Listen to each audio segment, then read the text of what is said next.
Okay.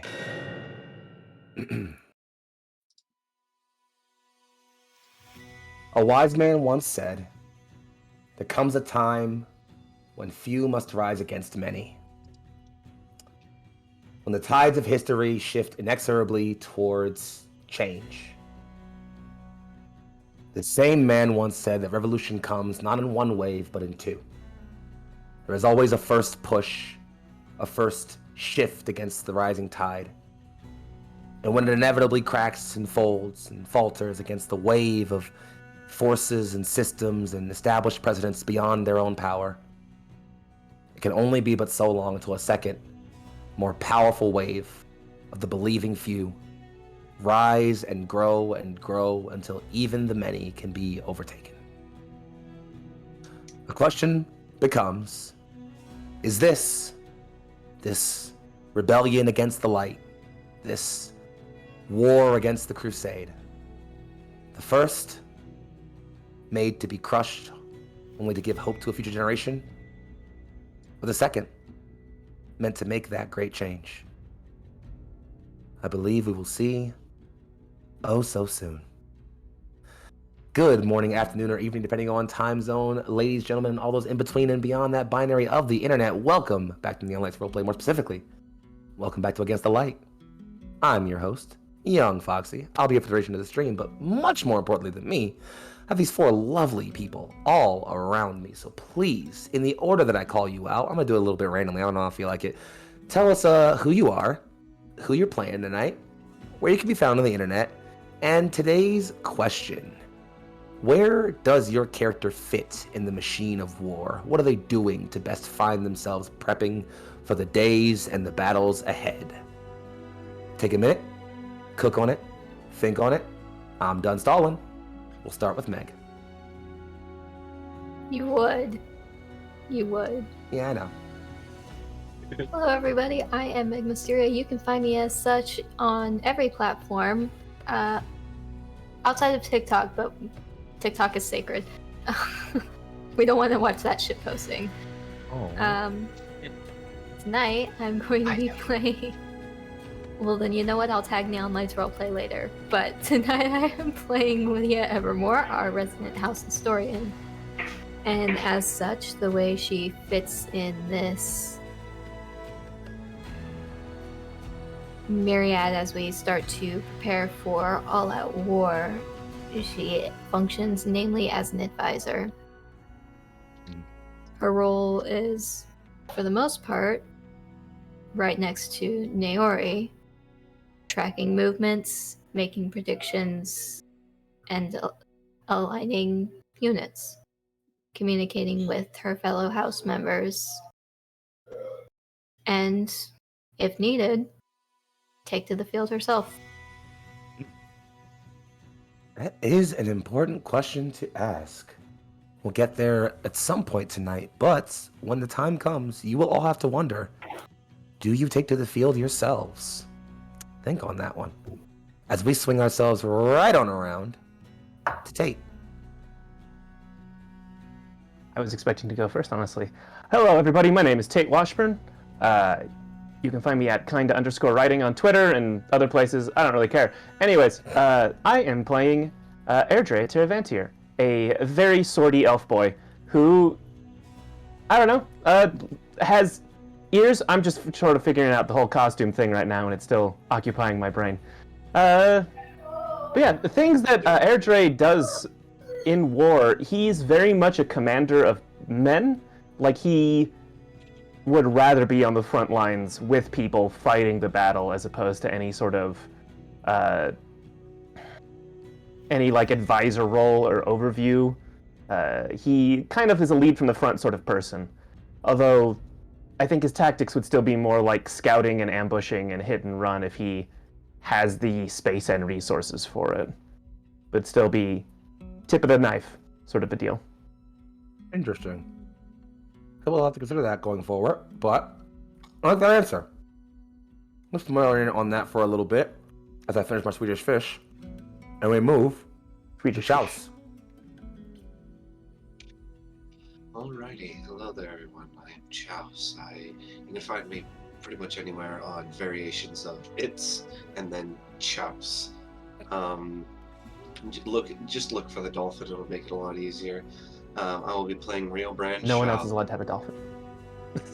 Well, I mean, Killed it's a them all. very We particular got rid of them. dolphin image that I took. So, yeah, personally. But yeah, Rio is a purple little shadow boy. Well, I guess that'd be the best way to put it. And so then, master where are of you? Espionage. Yeah, where are you then in the war effort when it comes? I believe Rio would definitely be more, like out on the streets, allaying people's like concerns or fears, and helping people believe in what, like have the ordinary commoners like, yeah, we're gonna do this. We're not going to we're not gonna lose, and you know, help uplift the people. Well, I suppose one of the most important things to always consider in the face of warfare is who it affects. It's always ultimately about the people, right? Something important to keep in mind when we go forward. To recap last time, we found ourselves. Yeah, I know. I had to drop Hey. it. I know. I'm sorry. I dropped it, but then I realized I'm switching it up for your intro because I like doing this. As I switched the music up, go Vermin. Hey everybody, I'm Legendary Vermin. You can find me as Legendary Vermin on all the places on the internet that matter. We'll go into those later. Tonight I am playing Thane Hemlock, the High Emissary of the Fey Peoples. And her role in warfare she has been a soldier and a commander, and what she does on behalf of House Vairdans is at first a series of stump speeches getting people invested in the protection of these lands. But she is also the person who drags all 8 odd feet of herself into the rooms of political dealings to strong arm the slow-footed or those who think that they won't be affected by the war to come and the wave that the Everlight Church is going to crash upon our shores. So she is letting everyone know that war is coming in no uncertain terms. You all have certainly met a great deal of forces in your time. Many have their own thoughts on the coming conflicts. We will have to see what you will do with that knowledge and information in time. With that, as that music changed one more time, because I didn't like that one actually. Much better. Last session, we found our party recovering, discovering, exploring, and, well, bonding. Growing closer with one another as they piece together parts of themselves and what they meant to this place, while also putting together parts of this mystery, learning more and more about what approaches the ultimate truth that Amon Talem seeks. In the end, they were sent towards Ryza Isle. What was believed to be simple political negotiation with Alem instead became something planned, as the Crusader Lord himself met with the High Council. Negotiations, if they can be called that, were tense, albeit brief. And in the end, truths were revealed, declarations were made, and ultimately, war is upon us. I will not dally you with a cutaway scene or more description. We find ourselves resuming directly in the courtroom of the Lord of Ryza, Alem, who is very, very slowly and shyly returning from the kitchens as the calamity has resolved itself. Iman, Drakka, and the Crusader Lord and the Crusaders who had came are making their way. You can assume they have plans for what will come, as it will only be long before Everlight soldiers are landing here.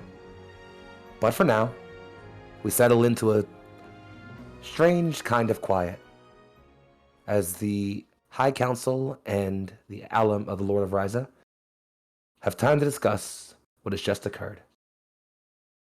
Tell me, as you take yourselves in the scene, whoever wants to go first can go ahead, but as you take the scene, take a moment to describe where you are right now.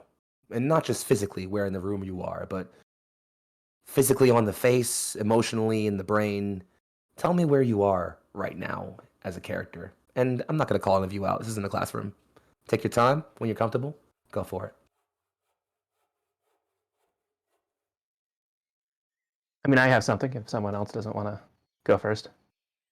As Elam is his first name? Alum. A-L-E-M. Alum. As Alum, like, shyly walks in, it's a sort of, like, flicker of movement as Airdrie's going to Misty Step behind him. It's almost like, you know how when something, like, in a mirror just becomes difficult to see as, like, the angle turns? I think that's kind of what it looks like, is just suddenly he's not where he's sitting anymore, and he's just behind him. And just ever so gently, one hand on his shoulder, and then that, like, iron parent grip, you know, when you were acting up and they just right on your shoulder, that right on his shoulder, and goes, Alum, I believe we need to talk. And is going to politely maneuver him towards a chair. He stops. He doesn't let you push him. He stops and it says, and I believe you are a man of a court. It would know better than to put your hands on another one. I will sit if you want to hand me. I thought you without- were a man of court, and yet you lied to us. How? Put us all in danger. This was not negotiations with you. You knowingly let us in to a man who was our enemy. Did not have my Airdrie homes will burned. move his hand. Airdrie's going to move his hand. He's like, they will burn your homes regardless. You fool, you've not seen it, have you? Sit. If Let there's us some- speak.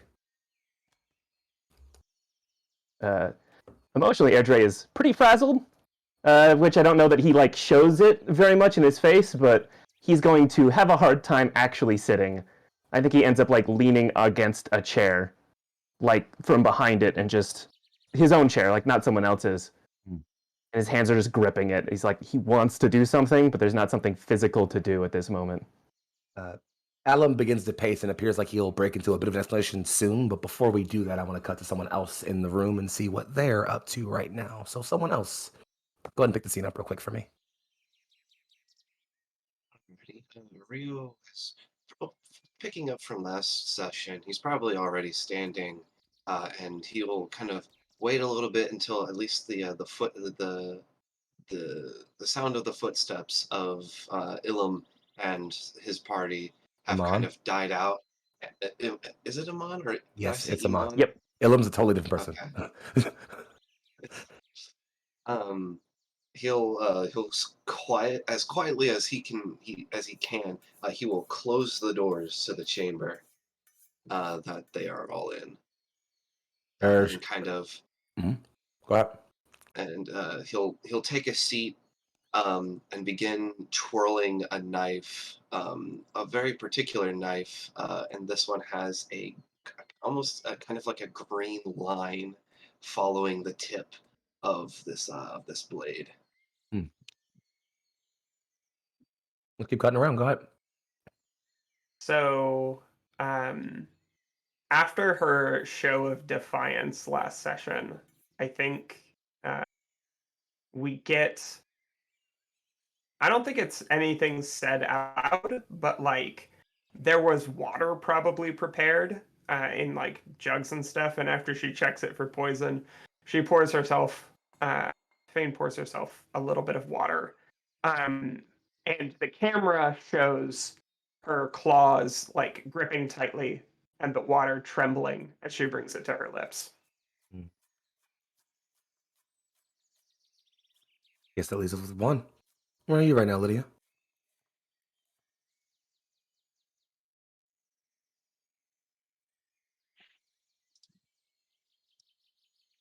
Lydia waits for the moment to pass. Rio gets the opportunity. She's in the room while Rio performs his last rites, while they start to confront Alum. But she gets to her feet. And to the other members of the council, she addresses them and says, I trust that you all can handle questioning our good lord here. I have something that I would like to follow up on.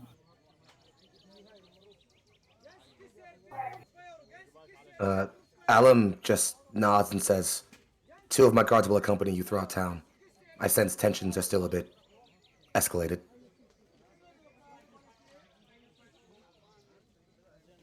I think if you wish to preserve the lives of your men, they should stay here. He sighs very deeply. As you wish. A piece of Fane's shadow peels off and follows Lydia instead of a guard.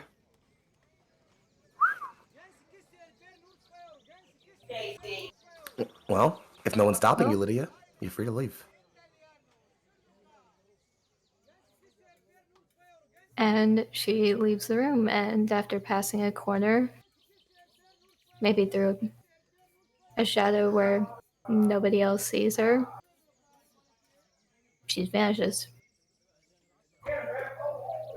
That is utilizing invisibility. All right. Well, go ahead and burn that spell slot, and you're gone. Let's resolve that in just a little bit, as I'm curious. But before we get to that, let's cut back into the room and resolve it with our darlings. So you all are sat as Alum kind of slowly begins this small pace and says, I would hope you all understand my decision was one of pragmatism, not malice. My domain lacks the distance yours does from the church's forces. Were I to resist any stipulations made by the Crusader Lord, it would have been devastation for people who have made homes here for centuries. I made what I thought was the right choice. I had assumed, I will admit, possibly incorrectly, that his intentions were simply diplomatic. However, Fane will glance at the corpses as he says that. he follows and says, well, in fairness, I don't believe that's entirely on him.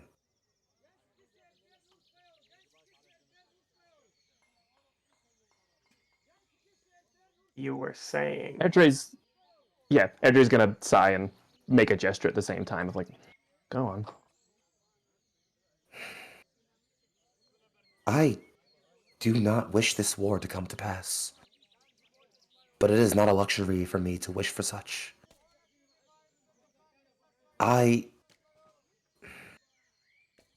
Explaining myself will do no good as far as personal reasons. The simple truth is, again, I made the choice that I did on the behalf of my people.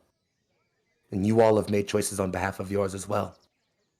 What can be done now is only what follows those choices. I cannot say much, as I do not know where Iman's eyes are, but I will say this. Politics is a difficult beast, and a domain such as mine, lacking in the backing of a major power, cannot be helped if certain bureaucratic trends simply overtake us.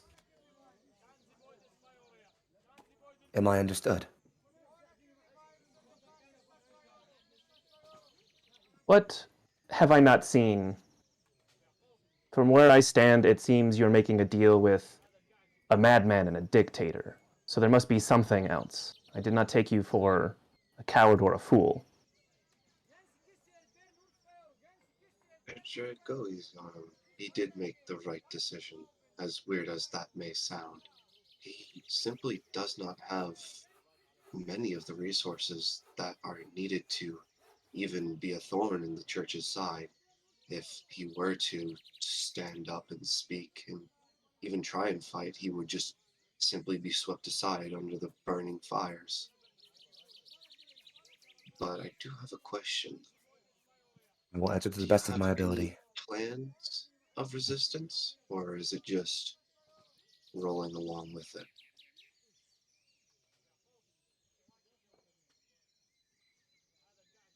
I'm going to say without rolling. Actually, no. Go ahead, Rio. Can you give me an insight roll? Yes, I can. Specifically Rio, if you don't mind. Yeah.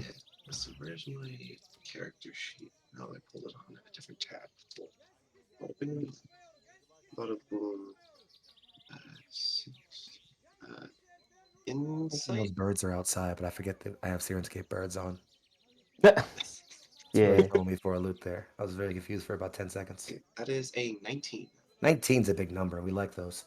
So, Yeah, we do. with a 19, I'm going to say I will try to have him counter roll, but I don't think he's going to try. He's going to purposely give himself disadvantage. Oh, doesn't need it. Cool. So, Did he not fail? well, no, yeah. I mean, he rolled very poorly, but he kind of purposely tried to say this. Rio, you can see that he's very deliberately pondering over how to answer your question. Like he is trying very deliberately to choose his words. What comes out is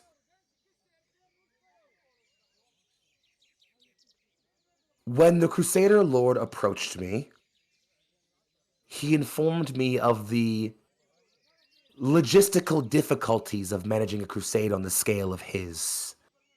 He felt it appropriate to use my island as a sort of staging area, claiming he required no resources or soldiers from me, rather that he simply needed space.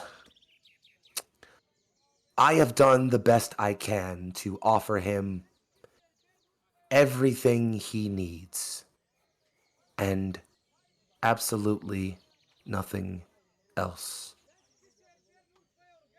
He says, entirely straight-faced, like as if like this isn't a world where cameras exist, obviously, but if there was like a fly on the wall that could keep perfect eye on everything he's saying, it's as if he like either knows it exists or doesn't know it exists, and it's just constantly paranoid about it.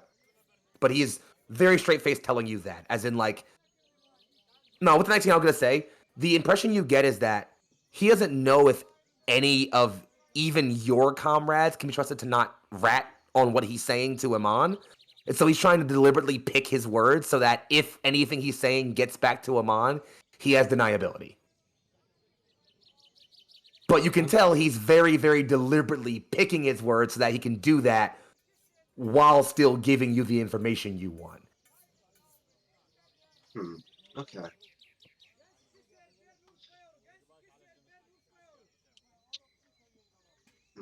Okay.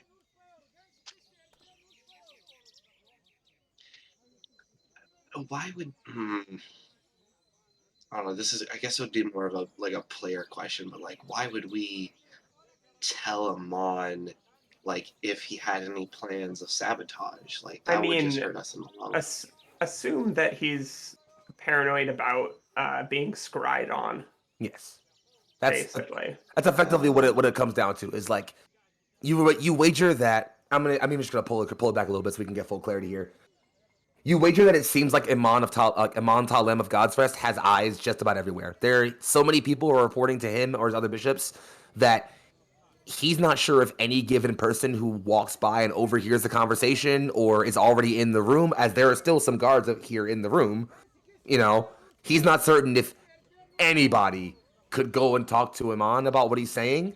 And so he's figuring the best way to avoid, losing his head is to just say everything in a way that gives him deniability, no matter who hears him. Okay. So it's less distrust y'all specifically and more distrust every fucking body. Just everyone. It's more just distrust. Yeah, that's fair. So. Okay. Rio will ponder that for a little bit. Ponder that while I swing over to Rio real quick. Or Rio. Thane. Oh my god, my brain. Old. I have a proposal to him that I'm going to shape in the form of minor illusion. All right. What we watch is the surface of the table becomes a map of the Gilded Coast, but not in like an exactly accurate way, but like I don't know what the heraldry of Rise Isle is, but like I clearly indicate that there is a fire on one side of the board, a stag on the other side, and then the heraldry of Ryza somewhat in between. It's a big shark. You would know. It's a large kind of like shark-like predator. It kind of like encircling itself with a wreath around it. Okay. The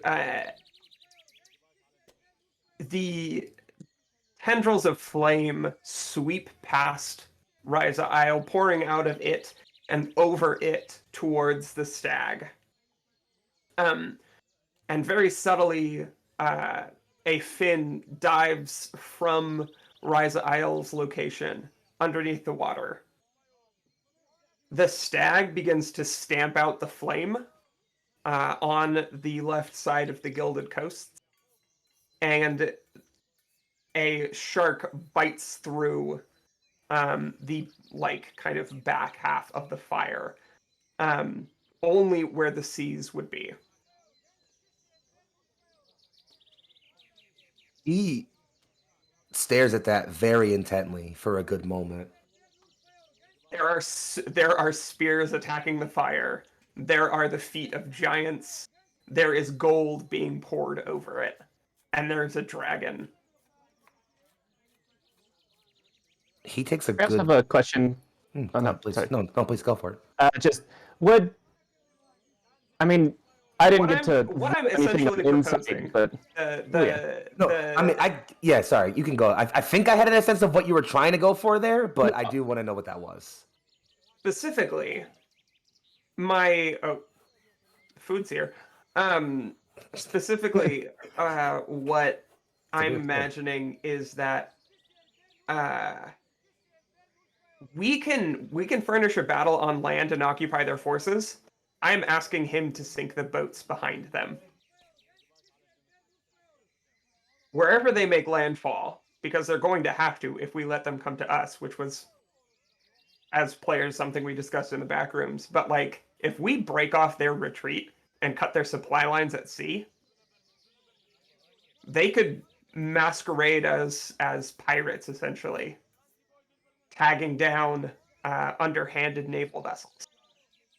Okay, so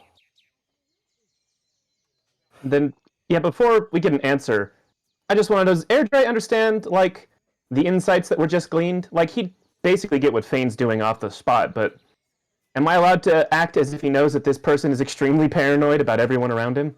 I mean, his demeanor definitely seems like he's not being super forthcoming with information. So I'm gonna say without a roll, like, yeah, you can get it because he's probably being a little paranoid. I mean, he's being you.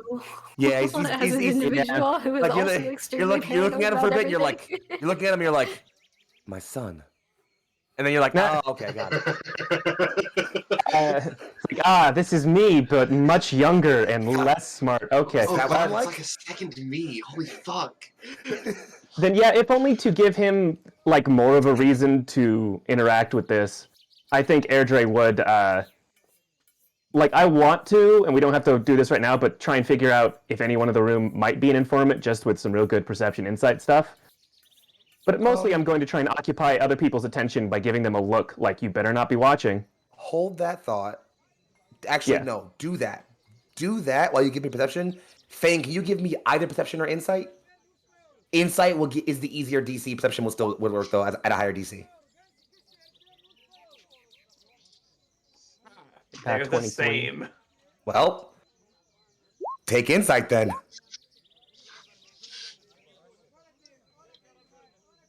What you got for me? I don't know how this works. I clicked roll, and it did a 4 and a 17. That's weird. What for? I didn't. What are you talking about? I haven't seen. I don't see a 4 anywhere. What do you mean? What for? What Four? for? Yeah. What is it good What for? What? The What do you 4 mean? score and 7 years ago. Any case, We so were just making sure unable the to chat was locate clear. the It's four. fine. yeah, that's all. We're making sure chat was clear. That's all it was. Make sure everything made sense, right? So with that 17 and with that 23, Airdrie and not Lydia. God, fucking brain. Fane. Airdrie and Fane. There we go. I'm gonna get it today. I promise. You both very distinctly notice him as he's kind of looking at this display of holographics. You see him kind of do like a face. But as you're looking at him do this with his hand at his ear, you can see him tap at his ears as if to say, can you make sure no one can hear what we're saying?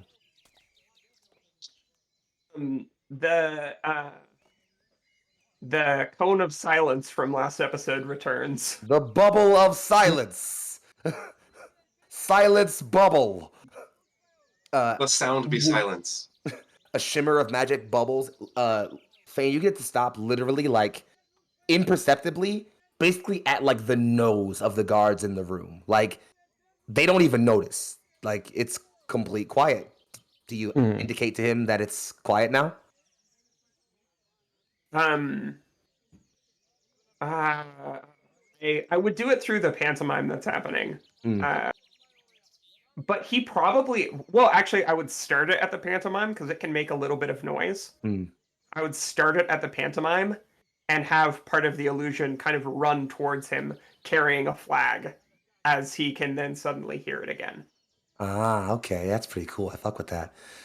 The flag hits and he nods and straight to the point, like the paranoia, you can see it just bleed out of his face. He becomes this, again, just like when you met him, that calm, collected demeanor again, and just, we will need a fleet.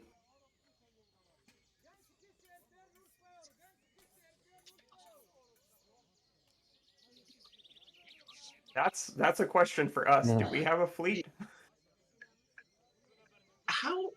Wait, you're the Duke of Ryza, like an incredibly large trading port. Like, how do you not have a fleet? Trading fleet, not a war fleet. Oh, fair.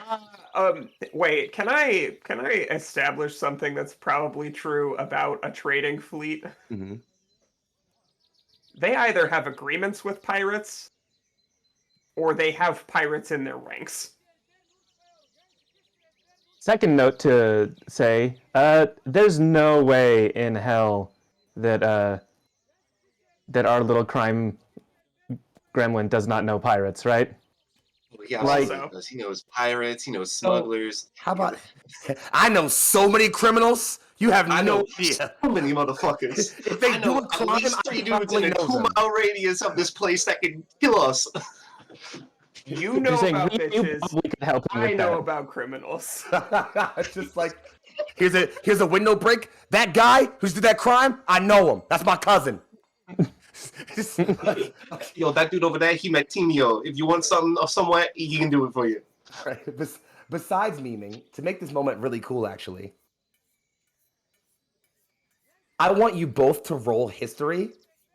Both, no, actually, I want all 4 of you. Everyone, please, at the table, roll history for me. Even though you're not there, Lydia, I know. Just because this is the thing you would know. And we're gonna deal with it depending on how that I roll goes. have a -1 to history. You Airdrie knows shit. aren't you old? Yeah, and he forgets. We'd established this. There are literally millions of battles he's been in that involve him in it, and he's forgotten that battle entirely. It's just like, was I that fat then? Jeez. Like, all right. How about It's like, everybody? Michael adds 10 pounds. It's I fine. need. You mean I need to every- tell I need me to- that's me? I don't Yes. see the resemblance. Like just like, look at that face. That's not my face. Looks over, is making the exact same face. It's not even my face. To the stage. Like, it's literally mirrored. It's not me. Mirror image. Basically, if there's anyone who made a picture of an elf with a beard in the last 200 years with a sword, it's probably him, and he just doesn't remember. I get a history from Rio, real fast. Yes, I got a 4. I'm a genius. History buddies. We I collectively okay. don't know jack shit. And that's all right. I love you both anyway. I love my himbos. Any case, moving forward. So, Thane, you are unquestionably aware, and I'm going to say by virtue of like your connections and your history, looking over like a glance at Rio, y'all have a quick little back and forth of just like, oh, do you know the South Sea gang? And Rio's like, the guys down on the other island? Yeah, that's right. Quick little just no more than quick 5-word blurs back and forth. And before you guys know it, you recognize there are at least 4 different pirate bands who you could contact who could be ready in time for this assault. The only trouble you're running into right now is you're looking at you're thinking okay, the church have an entire war fleet, all the ships they'll need to wage a full-on crusade, a naval invasion, and all that. Even well-equipped pirates, even a bunch of well-equipped pirates, probably ain't the firepower to really put them down the way you want to. Or what I will say is, you can definitely get some good work done with what you're thinking the pirates are. But you're definitely both certain, you would both feel a lot more certain about your chances of this if you could nail one more trump card. However, I have a tactical trump card.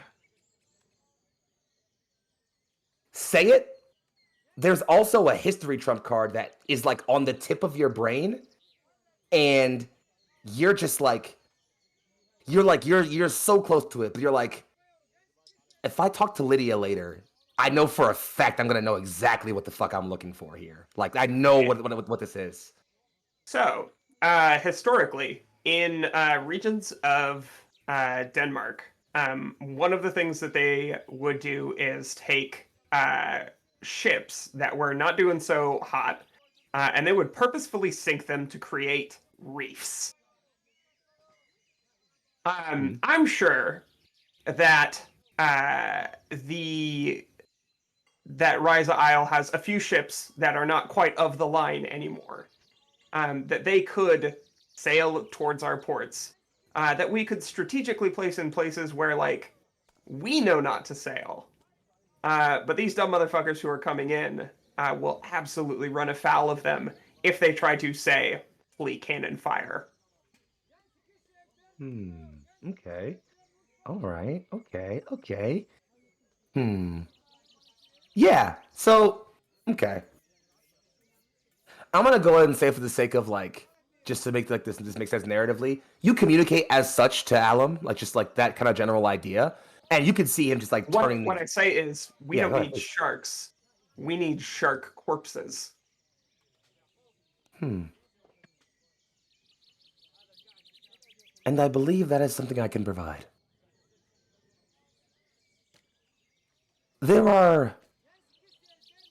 You can see him kind of sigh a little bit, as if this is maybe a bit I think he doesn't want to say, but I personally operate a few sailing galleons, mostly to give to my sons for journeyman exploring across the other places. I currently have one out right now on a mission up north, actually. He's having a great time from what I hear. The other 5, however, I currently don't have a need for. If you can promise me you can compensate my domain for them somehow, which would be very appreciated, I'll allow you to have them. I think that's something we can manage. And that's appreciated.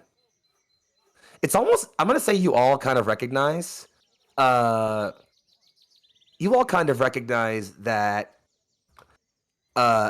with this kind of moment of having stepped away, with the fully with the security, things are quiet here, there's no he has full security here, that kind of paranoia is just fully melted away, and he is now just another typically smooth, cool diplomat here. He's perfectly back in his element at this point. He is all good for it. And in fact, you're recognizing again, this man made his call practically, not because he fears Amon or because he wants to work with him. He just did not want to risk his domain being burned to the ground for it.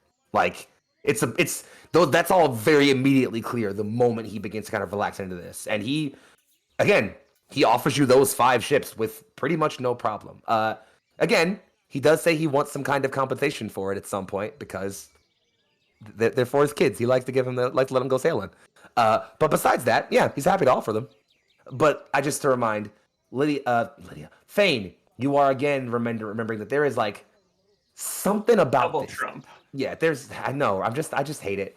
There's just something. There's just something in your head where you're like, there's something that would be super useful to remember right now, and it's just not coming to me. And you're like, if I talk to a person who remembers things maybe, or writes stuff down a little bit more frequently than I do, maybe, just maybe, I'll ping that thing. So hold on to If that. it wasn't these two dumb dudes. We have the stone system. We can literally talk to I'm each not other. gonna bother no matter Lydia where when we're she's at. off. Fair. I'm not gonna bother Lydia We're when doing she's our off own doing her own thing. shit. Literally, I sent a shadow after her because the shadow can't communicate with me in words. Aww. So, speaking of We Lydia, have. Oh, I mean, we can do the last question later. no, But... no, if you want to, actually go ahead. Let's get the question out of the way, and then we'll slide Yeah, over. we have only one last issue then with this plan. And that would be? Dinner. Once they leave your docks, how do we know where they're going to set up? It's going to be significantly harder to put an army in front of theirs if we don't know where they're landing. He, again, gestures very quickly around the room and then says, "Ah!" with like picking up a goblet. That's like, he clearly is moving like it's full of wine. You all can tell it's very much not. Ah! And he slams down the goblet. It goes right through that apparition just south of where the town of Midwatch is. And he says, "Dinner sounds lovely." The various like illusions on the table resolve themselves to basically goofing off as the bubble recedes. And he says, "I am putting my domain in all of your hands, and I am sure I am not the only one. Not just your people are at stake now. You are aware of this, yes?" It has always been all for the people and for all of the people. He offers a very, very low bow. "And for all people, be safe, all of you." You too. And Rio will be like, "Oh, that reminds me." And he will go to one of the hands that are just like laying on the ground, kind of pat through one of the thumbs's sending stones, and he'll kind of go up to he'll grab the sending stone, kind of have it in his palm, and go for a handshake. And if he accepts, he'll hand him the sending stone and say, "Be sure not to lose your head." He takes the hand, shakes it very firmly, and like with a finger, kind of slips the stone into his hand firmly. As you kind of like pull away, he brings a second hand up to kind of like grab it a bit more firmly. The look he gives you is that kind of politician's mask cracks for a half second. It is incredibly sorrowful. He cuts his eyes down to the hands and then back to you. "I am so very sorry."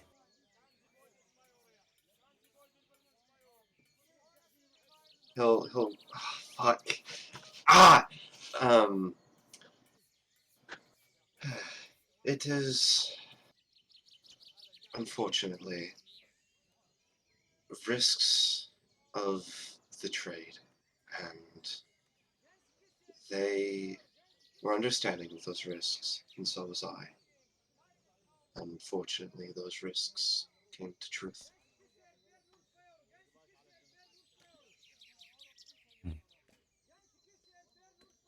"I will hope you can offer them all heroes' burials." Of course.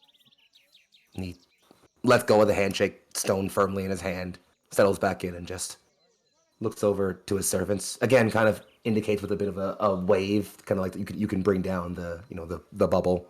And assuming you do so, Fane, he'll call out to a servant, just dinner actually sounds wonderful. And a few servants will just shuffle their way around and immediately begin to gather up a feast for all of you.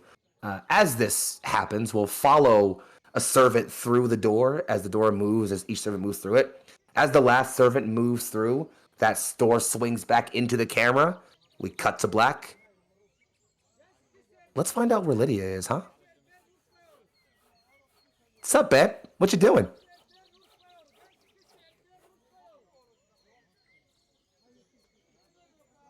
Lydia is very quickly making her way to follow Iman and Drakka.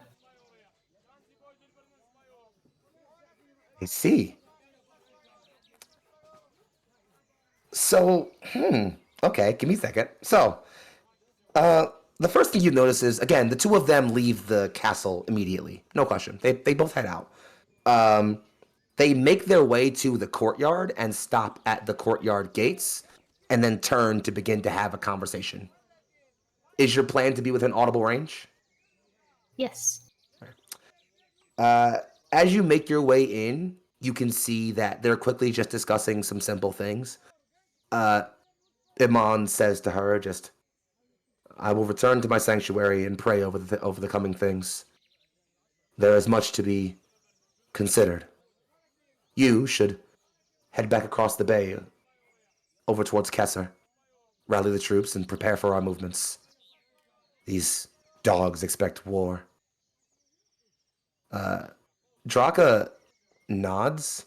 Lydia, you can tell without being too close or rolling anything, she is definitely still kind of ticking through the emotions she encountered and dealt with personally last session.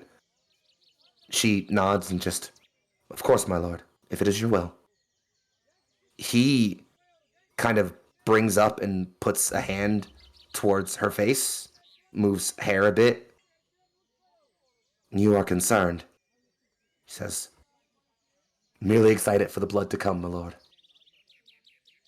He nods, shoulders his axe, and walks away. Or at least they split, and Iman immediately walks towards the port. Drakka stops for a brief second at least, though. Which one you following?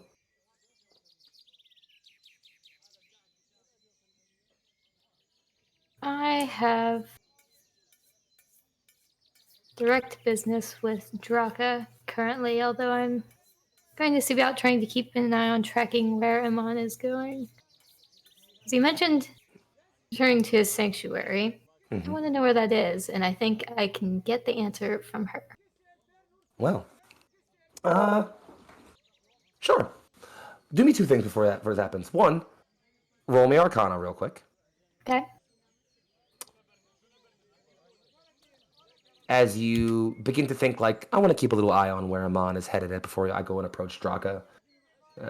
You bring up a hand, give a quick wave of magic. Let me know what you had on that Arcana.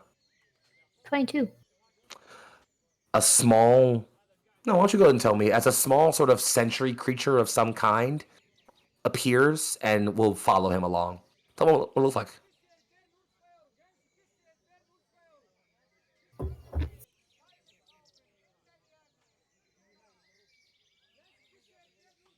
We are in a port. Mm-hmm. So the creature that follows him, keeping just out of sight, dancing between people walking and hiding behind crates, is a pale-colored rat. Little rat pops up, pops into existence, scurries around in a quick little circle, looks up at you, offers a quick nod, and zips off behind Iman. Which leads me to my second thing. Tell me how you approach Drakka. If you do, that is.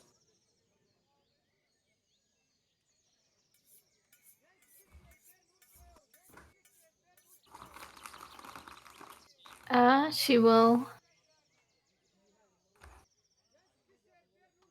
Motherfucker. step back a bit further away.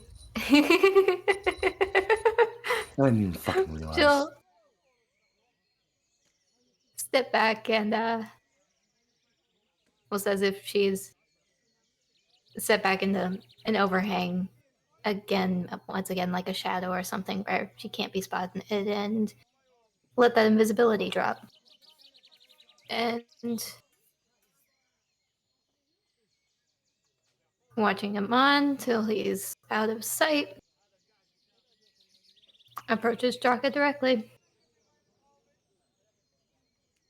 She has her head down as you approach. She lifts it, looks over. Her brow immediately furrows. And all she kind of says is, as you approach, "If you intend to taunt me," and kind of lets the rest stand unspoken. I have no intention of taunting you, Drakka. Why would I taunt a woman who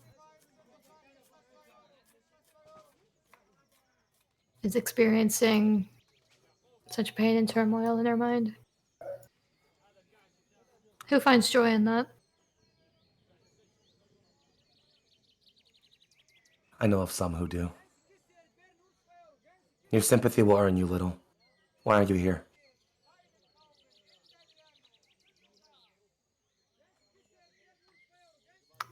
You were cut off during that council regarding his interactions with the Elven Queen. Jiraiya. I would hear what you have to say.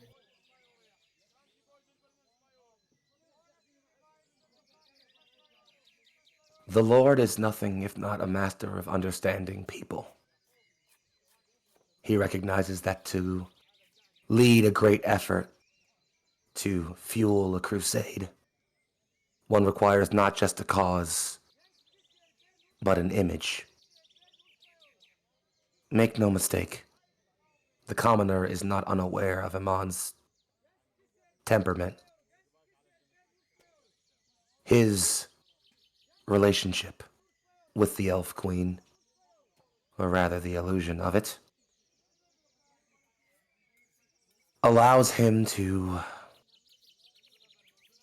maintain an image of control. Proximity to the Elf Queen tempers the idea that he might make mad decisions in the commoner's eye. Or at least, such is what he told me when I inquired about it. But then I saw them.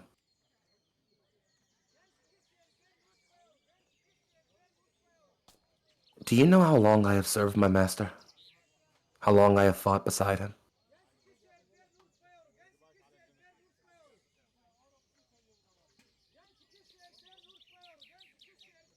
At this point, it's been 20 some odd years. Indeed.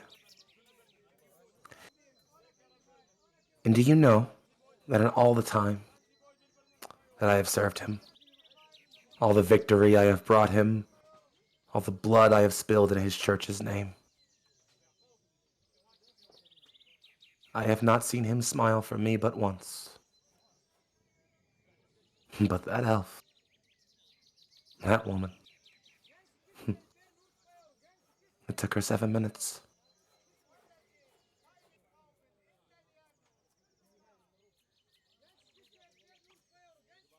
So you believe that there is something genuine there?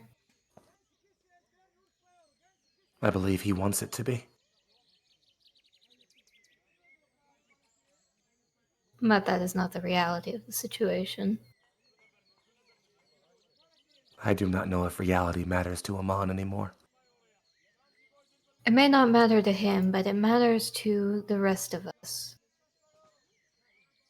Imana's on a warpath, and one I don't believe he wishes to survive. And he intends to take all of us with him, Drakka.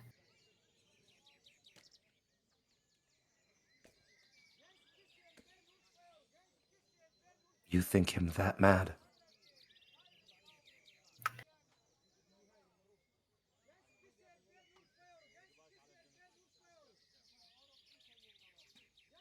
Not mad. In pain.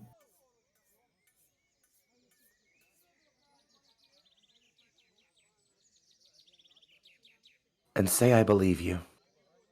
Say it's true the Crusader Lord is bound to take the entire world down with him.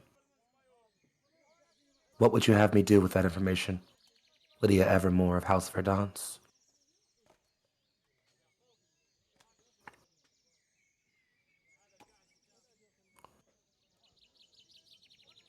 Well, Drakka, Bishop of the Everlight Church, what you do with that information is up to you. Assuming I believe it. Assuming you believe it. So the question I have to ask is, do you?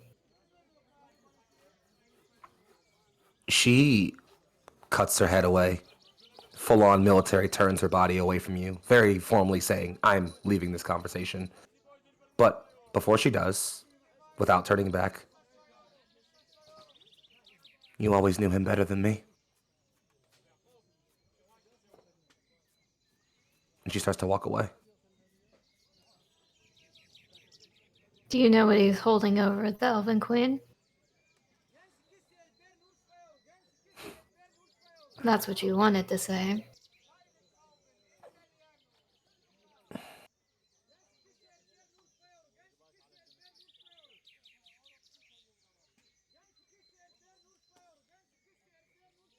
Iman found something someday. More accurately, we found it after a crusade. We tore apart some old elven ruin and came upon something. I don't know what it was or how important it was to him, but our alliance with the Palefall was sealed a week after we found it. Whatever was in that box, Drakka must want it, and wants it pretty badly.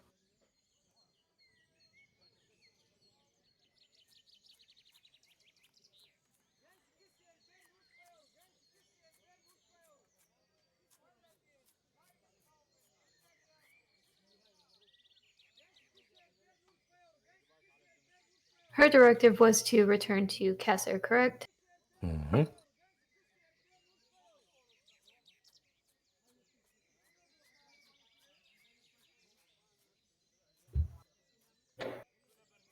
Am I to safely assume that he keeps it somewhere that only he really knows the location of?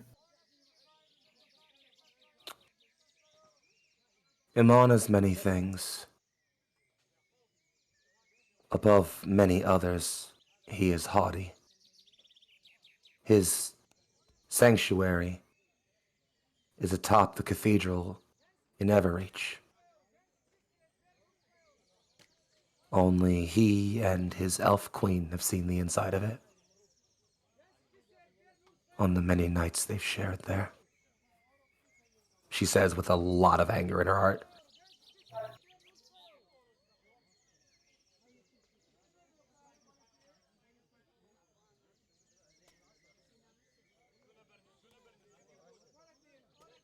Are you done having me rehash painful memories?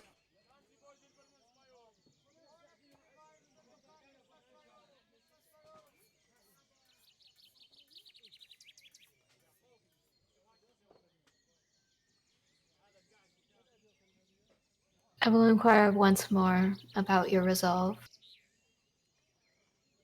What faith you put in this war. Are you fighting for a man, or are you fighting for a belief?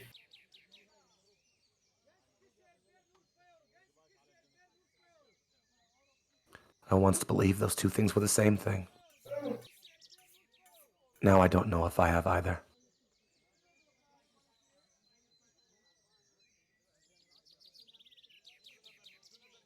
Regardless, the world is already in motion around me. I have simply been following its flow ever since. Some of us are simply made to follow.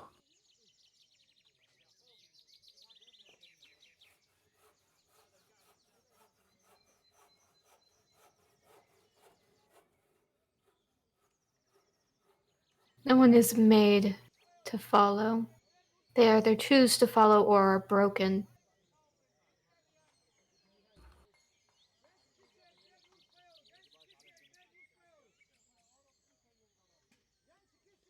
You have the choice, Drakka.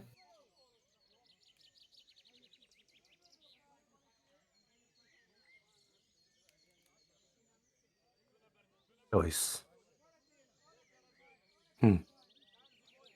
Yes. She looks up suddenly. She's still not facing you, but she turns her head kind of towards the... I'm going to say it's almost sort of southeastish. I know what I must do. She looks back. Thank you, Lydia. And before you respond, I'm going to ask you to roll me an insight super quick.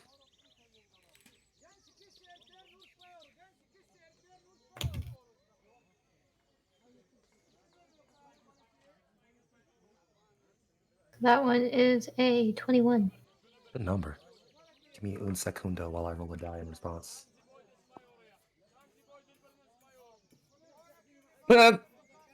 Okay, so she says thank you and doesn't wait for a response. She turns and after looking away for a bit and giving you that thanks, she keeps walking towards where she was headed. You get a real good look at her sort of profile as she says that thank you and offers that declaration of knowing what she has to do. And to preserve the moment, just to make it real nice, I hope Michelle's around, she can cue this up. I'm going to go ahead and say to the audience to be prepared because we're going to head to break right after I let this be known. So sit tight, grab a snack, get us some water if you want to. Don't go too far. But as we briefly prepare to head right back, Lydia, you get a very strong impression of something in Drakka's face. And I'll put it in plain language. That girl's lost it. And with that, we gonna head to break. See y'all in a bit.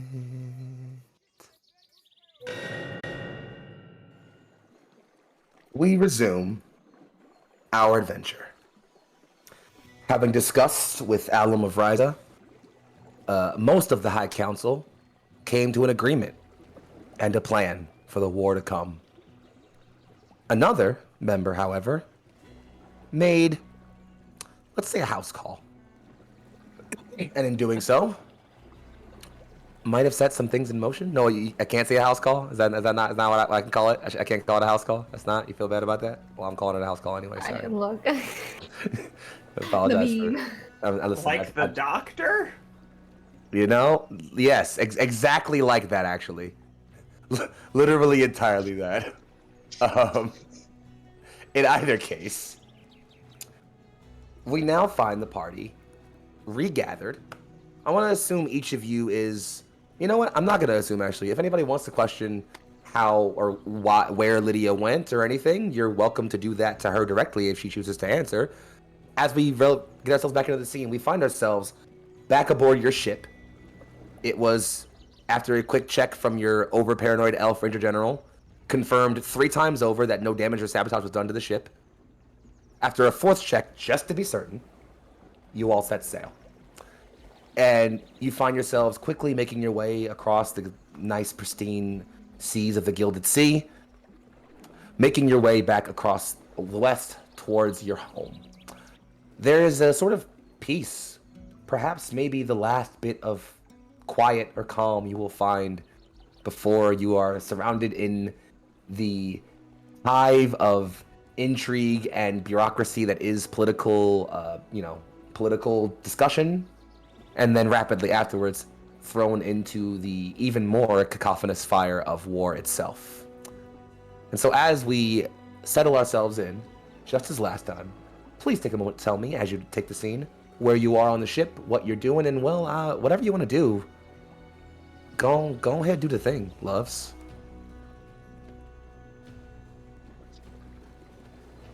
Airdrie has checked the ship while it's at sea again. from like the inside, and possibly even interviewed any newer members of the crew he's not as familiar with very quickly. Interview maybe is the wrong word. He like went up to and just like looked at them real close and just asked them, "Are we good?" And just whatever the reaction is to that, like way too close. And he has now decided, okay, there's nothing else I can possibly do, and he is pacing on the deck of the ship. Naturally.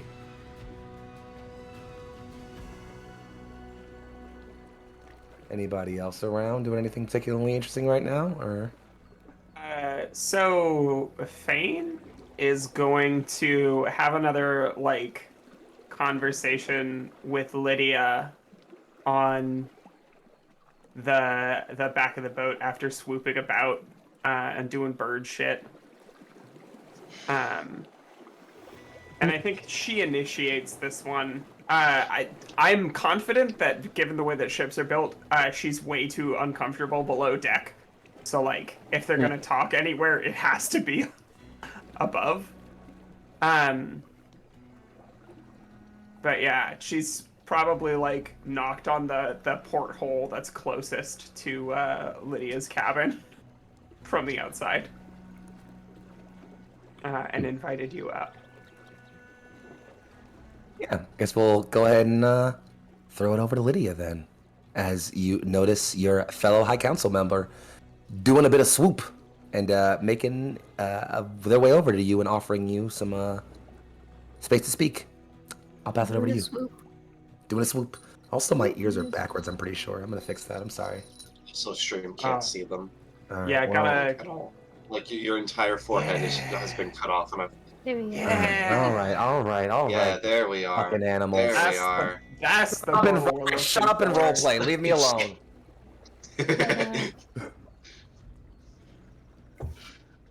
GM, would you allow the creation of another little animal friend to follow Drakka? Sure. Yeah. Absolutely. Okay. I don't know We'll keep why an eye I would on say no to her. that. I already said you could do the thing, so why not do it twice, I guess? Sure. You Fuck go. it. You do that thing. Okay. Then So- I imagine what Lydia was probably doing before being knocked on, getting the porthole knocked on and interrupted by Fane, was actually scrying through these little beings and seeing what's going on. Which we can revisit that at a point. But she does join Fane. We apparently seem to have startled her out of what you know would probably recognize as a form of scrying. And she blinks it, looks at you, and realizes that you're indicating to go up to the top of the ship and have a conversation. She nods and joins you up there. Yeah, and I think Airdrie would see you come out and just sort of follow to the back, because he assumes conversations are to be had. I think maybe like the way that Fane opens this is like, you don't owe any of us an explanation, and I want you to know that. I trust you completely. And it sounds like the history between you and Iman is complicated by the life you shared together. And if you wanted to tell us about what you had to do to be here today,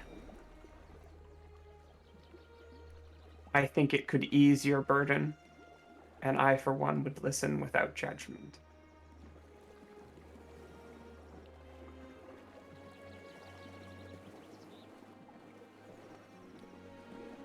He's just gonna nod to that. He doesn't have much else to add.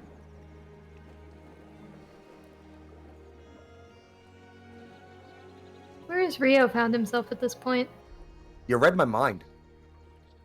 I also was thinking about that. Rio is probably just also in the back of the ship, like before any of y'all walked, like there, kind of just hanging out, switching between two books. One of them being more of a notebook that he's like cataloging all of his thoughts and some plans, and also the other book that he's switching between is a book that Lydia has given him to study upon, and kind of just, alrighty, this one's hurting my brain. Time to switch to the other one.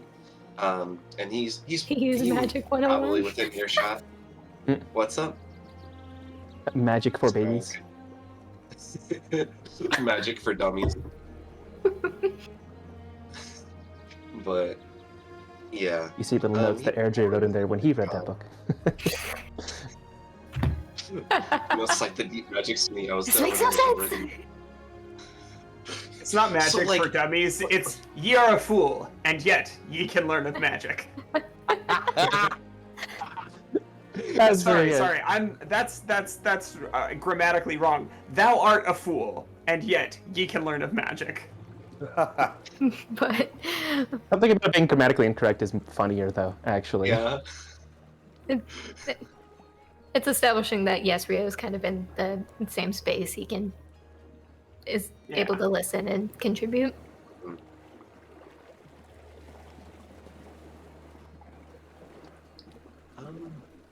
Is there anything you say back to what Fane has said? Guess he'll Not kinda you, think specifically over- Lydia. Oh. Sorry. Not you. Shut up. If you want to speak, speak, you. please. Rio's probably like overall. God damn it! What the hell? Nope. He's silent. That's what he's like. He silent dropped his at the book. moment.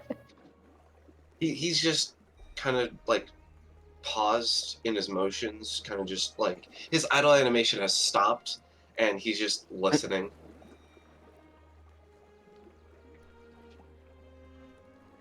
And yeah, just kind of crosses her arms and leans back against the rail and looks around at all of you and then out at the ocean and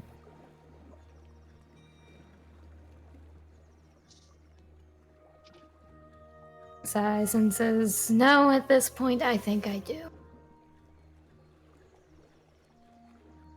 I do owe you all an explanation."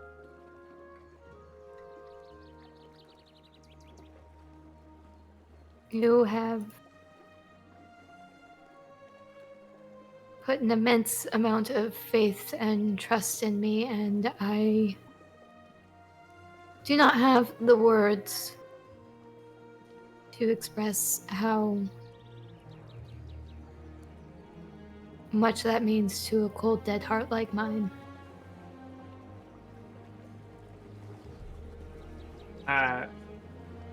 Fane smiles toothily.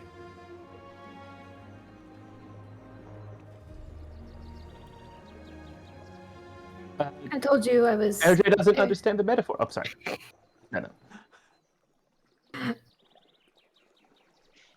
I told you I was there when God's Rest fell, right? Yes.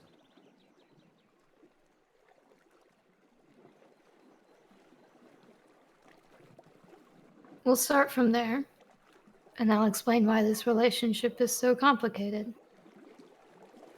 Outside of the fact that I did care for his children, shared a home with him,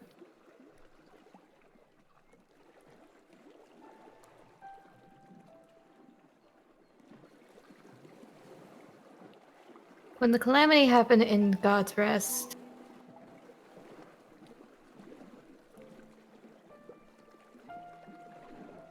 well, obviously, Aman and I both survived.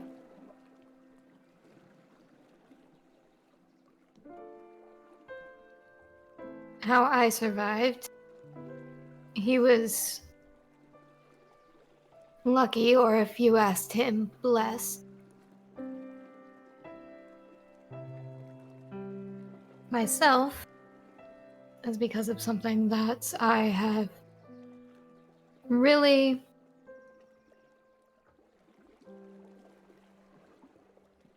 no pride, no control over. And that relates back to my own meeting with the ferryman. The first one.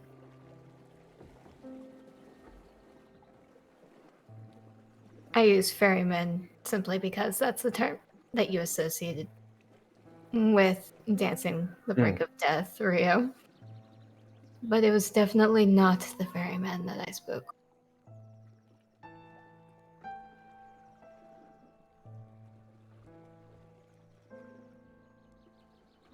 See, I was alive before the 1,000-Year War.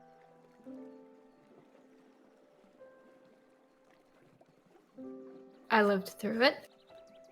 I watched the Medusa wreak havoc and then go into hiding.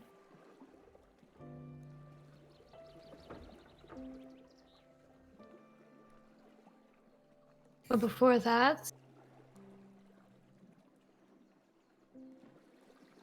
I was just a girl who had magic in her blood. How? Well, it turns out my mother parted the veil and reached out to something on the other side for power. And that power came at a cost.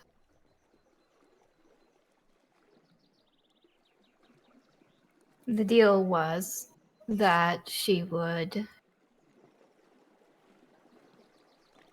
garner and consume souls, and it would in turn feed the entity that she struck a pact with.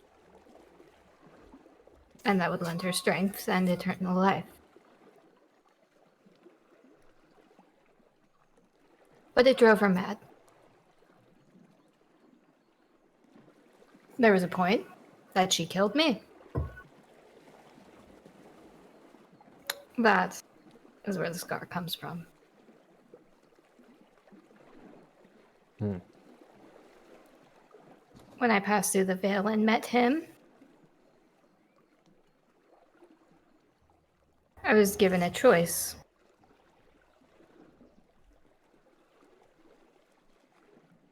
I could take a very similar deal, come back, garner souls, and to keep myself alive and strong. Or he would use the power that I already had that cursed my blood, cursed my family, to sow havoc. So I made a choice.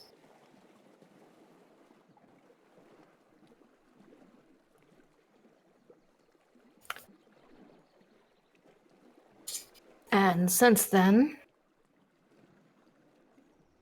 I take no souls from the living.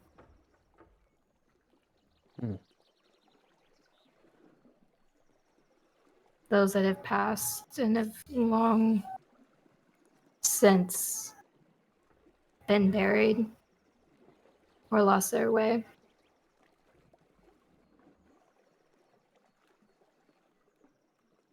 They keep me alive. Because if I don't, then I deteriorate, I degrade, and I will lose every shred of humanity and consumed with the same madness that claimed my mother.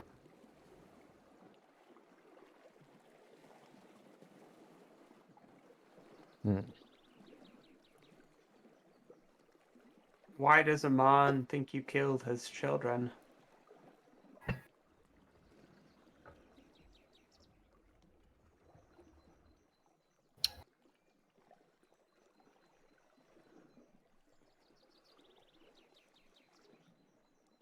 Quite simply because he witnessed, while my body recovered,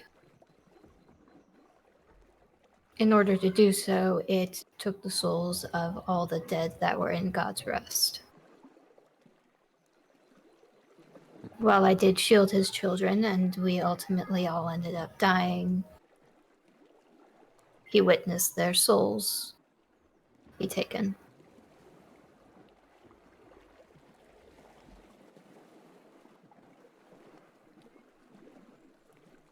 Do you That was know do you know what happened in God's rest that day? What the nature of the calamity was?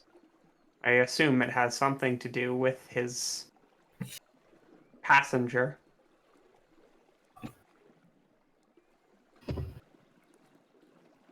we witnessed what appeared to be a meteor. It rained from the sky and consumed everything in fire. But that's only the appearance that it held. Once I was able to move away and properly get a gauge of what happened, I realized that it wasn't really an object, it was a being, an entity of considerable power.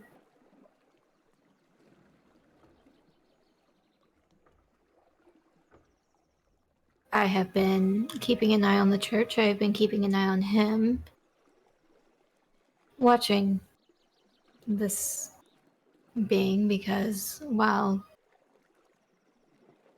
like I've said before, I do respect your connection with the Weaver and Nyx. There are far less kind beings, and that was one of them.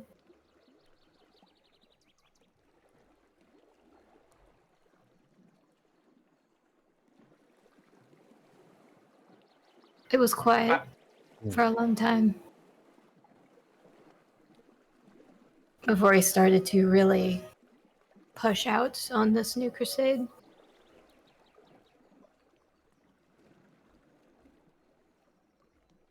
I think we see Fane like reach out with her wing and kind of pull you in to a hug. And she leans over and gives you not like it's not romantic, but like if you let her, she gives you just like a smooch on the scar and says, Little kiss on the forehead. "Yeah, a little kiss on the forehead. A little pet. I know it comes at a great cost. I'm glad you're still here. I think we're all lucky to have met you."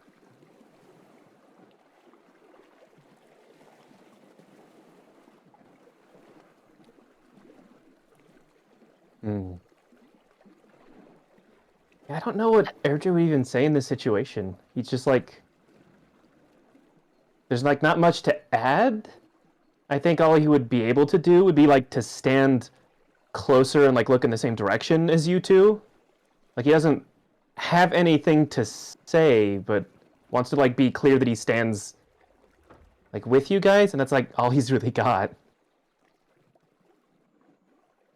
Rio would definitely kind of put a little bookmark in on his current page and kind of like actually like turn fully towards you and kind of like in quite sincere and serious way look at Lydia and say,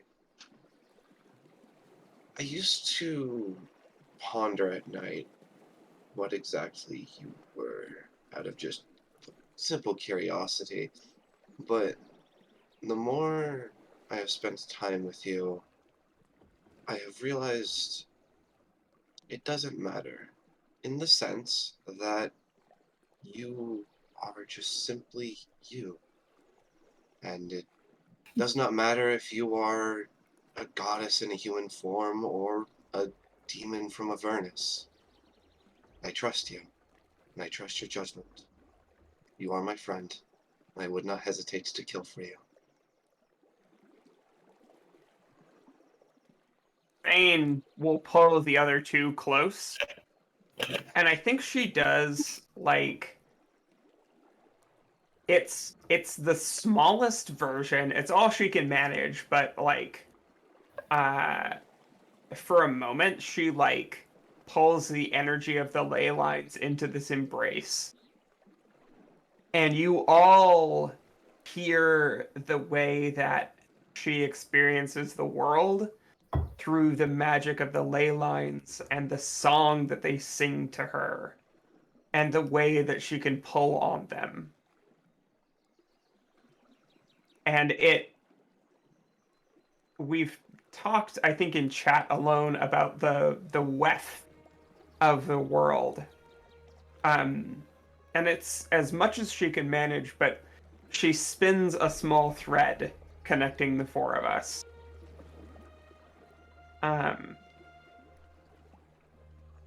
On like a metaphysical level. And you can feel it. And feel more connected. And feel like the truth of the love that spreads between us. I think just as a fun flavor, Airdrie's sword hums in its sheath, like in tune with that note. And Airdrie very softly, almost like it's maybe a habit that Faye especially would know he has, where he also hums along to the sword. And so it ends up being this sort of like 3-note melody. What, if you had to describe like the timbre of the sword, what instrument does it sound like the most? It is a sort of high keen whistle almost. Like if you've ever heard someone swing a sword very quickly past, and it does resonate a little bit like a really high pitched bell. It just doesn't, there's not a strike to it, it's a constant note. Yeah. Underneath that, you hear a sound like an oboe, which, if you know Nyx, you recognize as Nyx. And the piece that Fane contributes is the sound of a cello. And each of you probably also have some kind of symphonic instrument that, as you're connected, rings in some degree. But you can hear the musical tapestry of the world as Fane experiences it.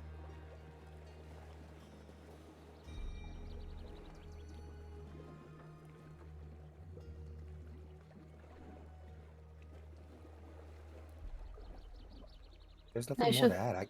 Sorry, go ahead, please. I shall consider it good fortune to have lived long enough to meet you all. You are so fucking sweet. Oh. We could all die next session. You just might. I mean, what? Anyway. Look, Lydia, if you didn't live this long, I'd be on the other side and would have known nothing of the wiser of it, so... It's still a net positive as far as I'm concerned. Does this mean we can take down that section of the conspiracy board? Oh, it just needs to be updated. Ah. Actually, a great line to kind of like pan the camera out, remove our from that scene as after we have this very somber and sort of satisfactory moment as you all kind of solidify your bond, not just as High Council members, but in my opinion, as friends. We resume ourselves not that same day, not even a week, I dare say not even several weeks after. I dare say it's maybe a full month and a half even of time. Much has been done to prepare for what comes next. Each of you have done your part. Each of you have laid all the scheming you can. And now, amidst it all, we find ourselves placed in this very familiar scene as we are once again around the war table. much more than before, it is covered in individual symbols and markings and trappings and pins indicating soldier placements and supply movements and material and resources, all kinds of different individual things moving back and forth across this place. And each of you has seen and watched as this map is slowly built up. You know it's about as good as it's going to get. Players, we've talked a little bit about how this next scene plays out, so I'll let the audience know. This is effectively our hub flashback scene.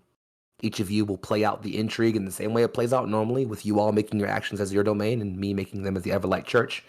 However, when necessary, any action that requires a specific scene will pull us back into that scene before we roll our results and then have the party narrate. But again, you are narrating as if these things have already happened and you are fully aware of the consequences already.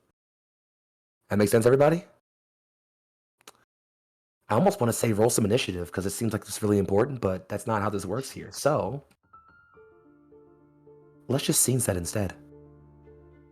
You are all present around the war table. This is no longer simply a place where the council meets. This is a war room. Now House Vairdans has dressed the part, I'll say. Her usual long black flowing court gown is replaced with a bright sky blue dress that flows all about her. The coifs about the arms running far, far down. It's rimmed in gold and white that trails up her arms in spiraling patterns.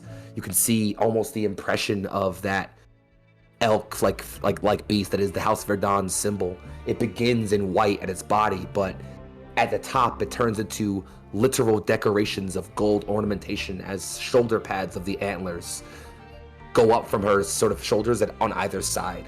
About her head is not her usual crown, her court tiara, but effectively a war crown, a many-spiked gold-rimmed cap that rests about her forehead with a bit of plating kind of angling down around to her brow, several gems rimming in the middle of it, and a sunrise bloom of spikes of different shades and colors, all blossoming around in a high kind of pattern above it. Her hair is tied up behind her in a high bun. She still has the traditional white rose of House Vairdans in her hair. She faces you all, says, "Well then, my council, shall we review? What have our preparations brought us? Please, inform me. And darlings, the intrigue is yours." Talk me through it. What are we thinking?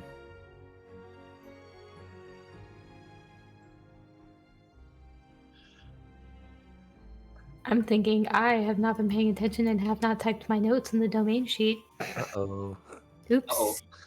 Uh-oh. Our note taker not taking notes? What could... Oh. Well, look, I was busy role-playing. That's true. That our roleplay was Fair. happening. Just in the notes, just write feelings and then move on. I mean, that's close enough. Feelings, whoa, whoa, whoa. I do think... I was sad.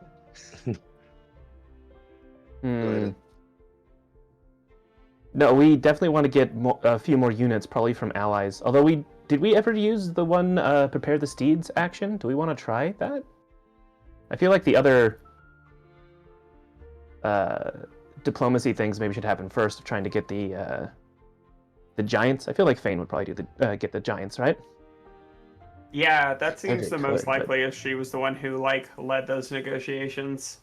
Then let's start there. Go ahead, Fane, and inform your matriarch how what you've been up to.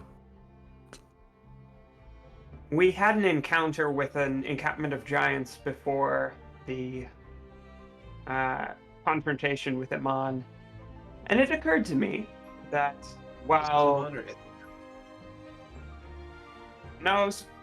specifically Iman is who she's thinking of, but Ithaca was slightly more immediate.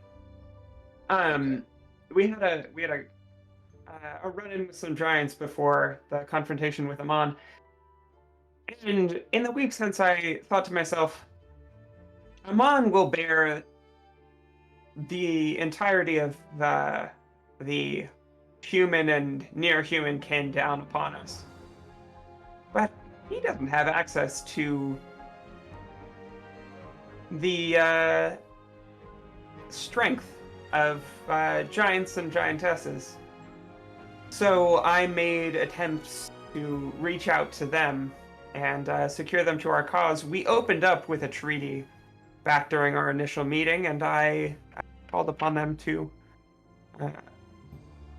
join our cause in exchange for recognition as a Fey enclave. Hmm. Yes, I had heard of your encounter with the giants. The reports were colorful. Knowing you were dealing with them could lend ourselves towards a powerful ally. Tell me, how did that go? And this is where I'm going to say for you, do you want to either delve into a small scene, a larger scene, or would you rather just kind of play the role out and go from there? I want to know how it goes before we do the role play. Well, then You know what I mean? sounds I think it sure. would be a small scene, but like knowing the outcome beforehand will help me. Absolutely. So it sounds like you either are trying to, because the Giants were already, I'm gonna say, pretty high up to friendly for you guys. So I'm gonna say you are either trying to gain a special unit from them, which case will be a diplomacy roll with a set DC, and or you are trying to possibly use a domain power to get a unit from an allied domain. Bonus actions still count as an action during domain stuff, right? They count as a bonus action, so you can use them in addition to an action. Okay. I think this should just be an action because of things that we've talked about with the elves later down the line.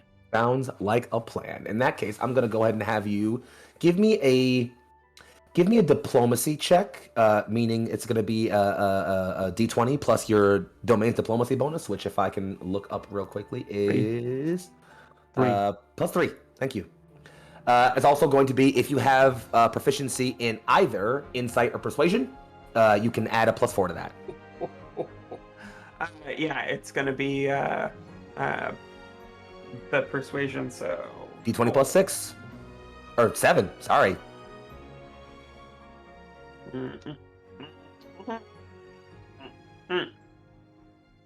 Ah. 27, baby. I'm gonna tell you outright, there was almost no way you could flub that unless you I think even if you nat 1, you were probably good there. No, anything above a 2, you were fine there. Is the number if I run the numbers right? But oh yeah, so yeah, you have your result. So I'm gonna push it over to you. Why don't you go ahead and put me in the scene here? What how does happen as you're beginning to describe, the camera slowly fades out and puts us back in the scene here. Go for it. What we see Thane in her battle regalia.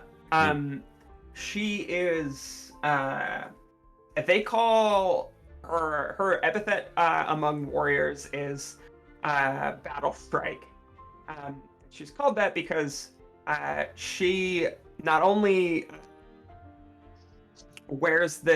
flies around doing shit, but she wears this spiked armor and has a habit of dropping people onto pointy things. Yikes. So she shows up before the giants and basically says, what was the name of the giantess in question? She was Ungra Bone Eater was her name. Ungra Bone Eater, I supplicate myself before you, asking for your strength in a battle to come.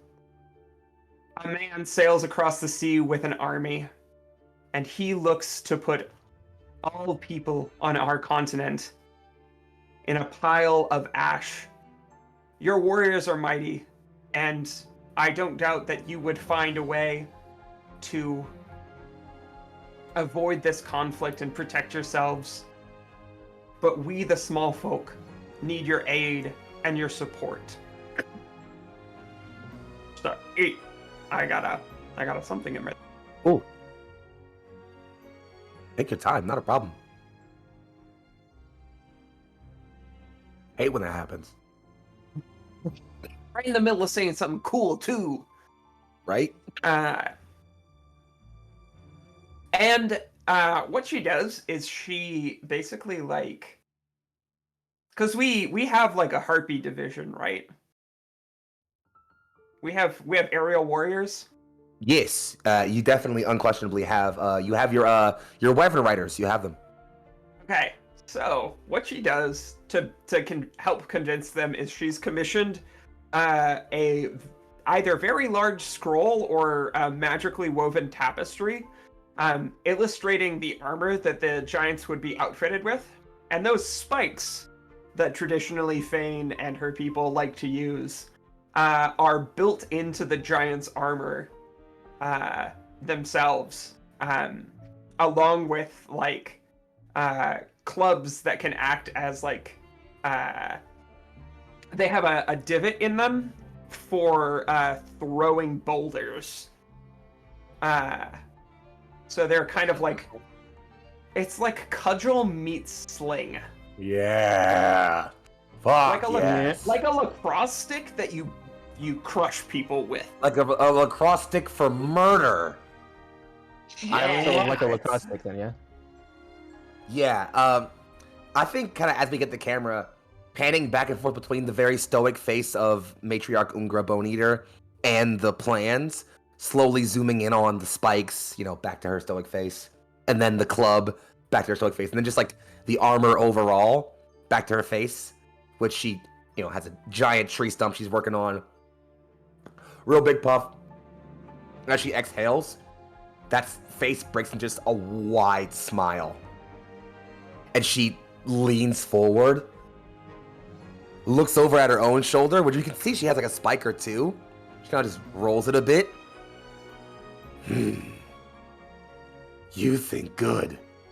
We fight small ones. It is an honor. Battle sister. She raises up, slams her fist on the ground, and lets out a huge bellow. And all across the mountains, you can see other giants getting up from naps or from what they were eating. Some are even throwing like full carcasses off to the side and are just bellowing back and beating on their chests, clearly answering the call to arms. Fane joins in. It's Damn like a straight moment you of did. shock as she's like, whoa, shit, that was loud. And then she flies into the air and cries alongside all of them. Damn right she does. Feels very Fane of like, oh, that was startling. I'm gonna lean into it and get louder. Fuck yeah, let's do it. Fade's motto. Fuck it, I'm into it. Yeah, let's do it bigger. We cut away from Looks this. at Dragon BF. I mean, listen, Yeah. you didn't have Whoa. you didn't have to, but you didn't hear did. it from I'm me. glad you did. Some things are between a bird lady and a red dragon, and maybe we should leave them at that. And maybe a lich. I don't know. We're resettled on that. Listen. So. And what- you'll never know. And you'll never know. Amber never went there. And as we sort of pan Yeah, away what's from another this, camp? Put it out there. cacophonous, uproar, this battle cry being raised, we pan back to Fane, fondly remembering her encounter with the giants, and as she finishes recalling the tale, cutting over to Naudi, who again has that similar predator smile on her face, just incredibly happy about this. Just We have their unquestioning and unwavering support. marvelous. More good news, I'm hopeful.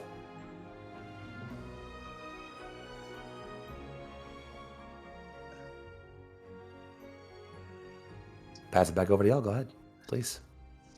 Oh, I thought that there was going to be actions that the enemy took, Oh, because you're right. one of the things we wanted to do. Right, you're Yeah. right, you're right. Absolutely. Let me go ahead and make their action. I did decide on what action to take, and I wrote it too. I just gotta make sure what I wrote down. So I'm following the things that I wrote. Yes. Let me do that. They are going to activate one of trap. their. They are going to activate a domain feature, which I don't know if I have to tell you guys what feature it is, but I'm gonna say it anyway because I don't care and because it's got a real fucking cool name. I'm going to roll it first, as they are going to activate their ability Resplendent Armor, which I'm going to tell you they succeed on. And as a domain action, they make a DC 13 operations test. On success, at the end of the next deployment, they choose a number of units equal to their domain size. Each of those units gains +2 to defense and has its casualty die increased 1 step. Benefits last until the end of the battle. So we cut to, I guess for the montage sake, we cut to a quick little camera pan moment of, sort of like a hammer strike coming away from a very, very hot blacksmith's anvil, as there is a breastplate being forged. Directly in the middle of it is that, that trident symbol of the Everlight Church, still blazing hot. Strikes it again, and you can see as every time the hammer hits it, there is a wash of golden energy across the front of it. As just behind that plate in the blacksmith is a priest offering a low mumbling prayer and a head nod every time it strikes. And just behind that, you can see Iman Talem over a balcony looking, slowly nodding. And that's their domain action. Any response from you all? I don't think we have a response for that. If not, do we have a reaction we can take? I don't think you have what you can take to that one specifically, looking at you guys' domain sheet, but if you got something I'm not noticing, I don't think so directly. Not for that. Not for that. Usually for features, it's kind of hard to get stuff like that, because it's more for usually your reactions are to more generic moves, but that still happens. Mm-hmm. We'll cycle around, cutting back to you all as we go into our next domain action. Keep in mind, Fane, you have used your proficiency for an ability check, so if you roll another domain check, you will not be able to use proficiency. So, next action. Go on ahead, y'all. I mean, I have 2 things that I think that I want to do now, but one of them is a sort of, I want to combine a reaction and a bonus action. That I assume they're going to do something that we can react to, like of trying to get some elves. I'm going to say hold the reaction until you are aware of what they're doing. The bonus action, I'm assuming, is for I'm assuming you're trying to use skilled negotiators, I'm assuming. Yeah, I kind of want to make that one seem, though, if we try and get something from the elves. Well, then let's hold on to that, because that's a domain bonus action. Let's see if we can get an action popping off from somebody, and then we can hold off if you want to use that. I also have a full action that we could do, but I kind of want to save my proficiency for the elf thing. You don't have to use your proficiency on it. Yeah, you can you just don't have to use it. Yeah, you don't have to use it. It is you choose. Okay, well then. I mean, unless one of you guys has something you want to do right this second, I have a thing to build off the giants. Sounds like it's all right, you, boss. So then I think Airdrie is... Alright, so we do have the giants on our side, thanks to Fane's actions. And I would prefer if we had some sort of fortifications where they're going to land. They just can't be obvious fortifications, or they can't be present. Otherwise, they'll make counter plans. So I considered, after we had the giants and we managed to have them around to train for a moment, if we could make some movable fortifications, something that they could bring into the battlefield and place. If the DM will let me do that. I'm thinking just like a giant, wooden wagon thing that they just carry between 2 of their shoulders and then plop down. Nowdy is considering, I'm gonna be honest, I'm not super sure I want to lens this in RP-wise, but I'll tell you kind of behind the scenes. Mm-hmm. I would allow that, but only for a smaller kind of fortification. So say for a single wall or 2. If you wanted to build towers or anything bigger than that, or you can link together multiple walls into a gate or whatever, things like that. Stuff like that would definitely be a separate thing. But I would say if you want to do that, I'm gonna go ahead and call that an operations roll. Yeah, it seems like it would be. And I guess we're just not using proficiency on this because it's a bit of a Hail Mary. So it's gonna just go ahead and be a D20 plus your operations bonus. Plus 2. Which is it? Oh hey, we got 18. 18. Yeah, I'm gonna say pretty certainly. You're almost certain that with some time you can definitely get. So I'm gonna go ahead and say if you'll give me just 1 second to pull up the fortifications, because I had it open and then I lost it because I'm bad at things. I found it again. I'm good. You can have a single. So the stone fence fortification, it fits 1 to 2 spaces. I'll give you the stats for it in a little bit. Don't worry about it. You can have a single section of stone fence up to 2 spaces that the giants can place down for free as part of your fortifications when battle. For context, fortifications are placed at the start of the battle during deployment. So when in addition to like whatever other fortifications y'all actually count as having built up when the battle comes, you guys get an additional 1 free stone fence to represent like those carts the giants are hauling around to slam down. So gonna go ahead and say you get that one. That's a domain action nailed down solidly. You cool with me going on to their action now? Well, we already know what was going to happen here. At some point, they are rolling to recruit a unit from an NPC domain. Aha! I'm just gonna ask my fellow players if someone else wants to do the back negotiations, or if I shall, I believe that or would if someone be- wants to do that, so I can do the person negotiations. We should send the person who has the best role, because this is also our way of making sure that the Crimson Order doesn't decide to side with Iman. Like, this thing has to get out. Otherwise, we have problems with the Crimson Order. Well, I have proficiency in one of the diplomacy skills. Sounds like you're doing it, boss. You have my explicit approval, not that you need it. Hey, Diplomacy roll. So, in light, since you have made the decision that you are going to go speak, you're going to the Pale Falls, correct? Or... I mean, yeah, that's what I wanted to use the bonus action regular negotiations for as well. But we're also going to prevent them from getting soldiers here as a reaction. Okay. So in that, Lydia, we'll step back a moment to back on the ship. Yes, after our touching moment at some point, after spending some more time in her own cabin, Lydia comes forth and states that when I left that room, I went to follow Amon and Drakka. I spoke to Drakka directly, and I fear I might have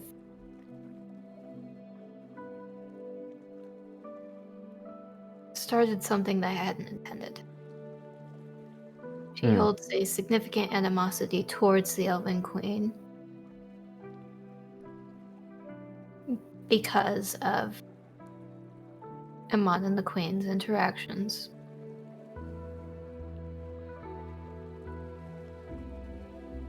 I could watch that woman's mind snap. If you are going, I will be watching her, but take care. I fear she may act.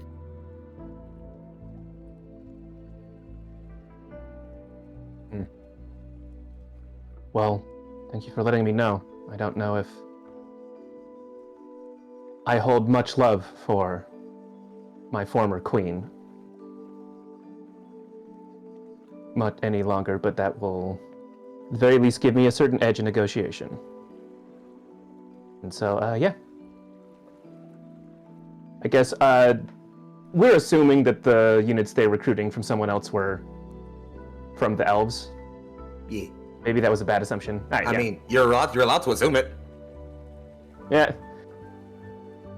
So, yeah, I think Airdra back at the war table said, so, as I'm sure you remember from my reports, which you would all know were very sparse, actually, as to the specific events, I did go back and talk to the Palefall Elves. And he winces a little bit, and so I would love to roll both this reaction and then the bonus action for this turn, I guess. Go ahead and roll both. I believe both would be a diplomacy check. Yes. Keep in mind that you haven't used your proficiency bonus yet, you can apply it to one of these if you'd like. Yeah, I think I'm going to apply it to the please do not join them roll. That's going to be backdoor negotiations. So go ahead and roll that one first. That's going to be, it's in a, sorry. How 7. hard is that? It is, It's DC 13, and we have a +3 in diplomacy, which means we have a 50-50 shot, right? so for backdoor negotiations, that is a diplomacy test against the opposed domain's communication. And y'all currently are not aware of what the church's communications are. Okay, I will then, give then you- spend it I'll on give- that. Yeah, That's I'm about to say, I'll give y'all the free bone though. It is higher than 13. Mhm. So yeah, unless I get to add expertise to things, I think the rules just say you add proficiency. Yeah, your proficiency bonus, yes. All right, then I will. And it doesn't count as a charisma skill, so I can't do. There's no shenanigans here. So yeah, it's just +7. Behave yourself, Tate. I know. So yeah, that's to hopefully. Really joined along and What you got for me there? shenanigans. I got a 17 for the backdoor negotiations, and then a 20 for the skilled negotiators. I'll do it in reverse order so you can know your results. For skilled negotiators, easily, no problem. You've nailed that. No question, you definitely get some help from some elves. How that plays out, I'll let you know. As for backdoor negotiations, meets it, beats it. You got it, baby. Hey. We need a scene of this because this is absolutely, it feels like the crux of all the things that have been like falling into place over the season. I mean, y'all know how I do this. Tate. Airdray stuff. Well, I think Airdray's plan, because, correct me if I'm wrong, but he's still technically banished. Not like wanted. They're not sending people after him, but he's banished. So, if I can, I'd love to arrive like right at the edge of Palefall territory, and specifically the place where he knows that Arya is going to be. The leader of the Shield Maidens and or Shield Sisters and his still fiance. You find yourself in the foothills, not too far outside of Palefall itself, actually. You know that this is a little deeper into territory than you're maybe comfortable with, but it's also an outskirts area where you're kind of might be lucky if you keep towards the river and kind of maybe hang more towards the northern side of the river. You're probably okay. Even if an elf sees you, they might assume you're across the border, and thus it's all right. You're traveling for a while. Maybe it's been a day or two. The weather's been not the kindest, but you've got a good cloak with you to keep both your identity hidden and to also travel well. It's on day 3 that you are walking and enjoying this sort of calm quiet. Let me turn these fucking ship sounds off. My bad. Sorry. As you're enjoying this calm quiet, traveling. Are you on foot right now, or are you with you have a mountain? Oh yeah, you're on foot. 100% on foot, and also maybe isn't as careful as he normally would be to hide his identity here specifically because he wants to be found by someone in particular. So you're walking through the low hills and enjoying the sort of quiet. Your hood maybe half off of your head. And it's as you're walking, you get a very distinct twitch to your ear. That is the kind of twitch you are comfortable with recognizing as the sound of a sword headed towards you very fast. Just simply a couple words. How would you respond to that? Misty step about 10 feet behind where the sword is being swung from. You do so. It's instinct, not a problem for you. You just quick little thought, boop, you are directly behind. A foot pivots, the sword angles, arcs entirely around into a spin, still right at your neck. Draw.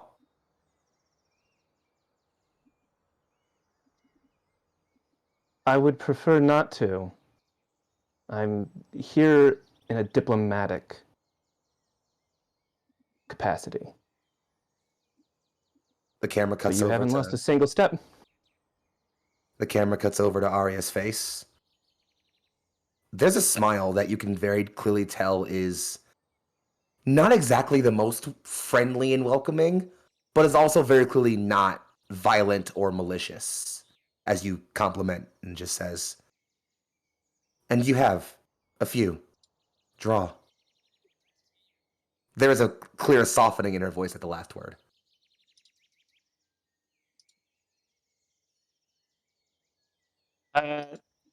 Airdrie, like, it's not a full bow because there's a sword at his neck, but he slowly hands up. And then I think it's a specific maneuver of bats sword away with one hand, draws for the other, instant to pose. You land yourself in a pose. Your blades are perfectly still for a brief minute in the quiet wind. There are no words at first. And then there is dancing. It's two partners who have crossed blades more than enough times to count across the centuries. Dance in a way they have time and time before. This doesn't require focus for you, Airdrie, and you can tell it doesn't require any for her. You stand here in the quiet for a few minutes, a blade passing across her head as she weaves her way backwards, a pivot as hers comes down as you sidestep. You step forward into a thrust as she moves to the side, wheels around. You bend your back entirely as the blade goes directly over, almost a hair's breadth from your nose. You come up and she's directly in front of you again. What brings you all this way? As you two continue to fight, you can converse with her. Yeah. We have discussions to make over the church. And this time they're not about me. Imagine that. Something in my life not involving you for once. Airdrie flinches a little bit at that. He's like, yes. It's not really about you either. Just say the Everlight Church is not entirely honest about their goals. And I don't believe for a moment that our queen is foolish enough to believe that. Now is the time.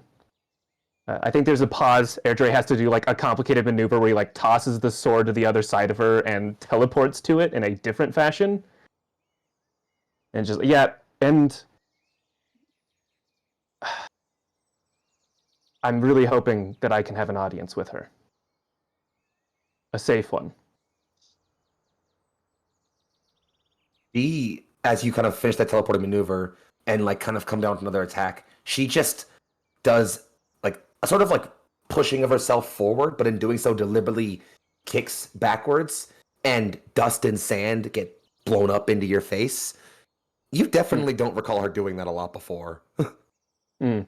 But she comes around quickly, kind of like quickly blowing the sand away with her cape in her hand as she comes about again and just clashes blades with you again.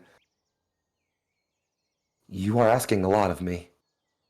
Even one of my position cannot easily access the Queen, especially as of late. She has been cautious. I understand. I only wish for a chance, and one that will leave me.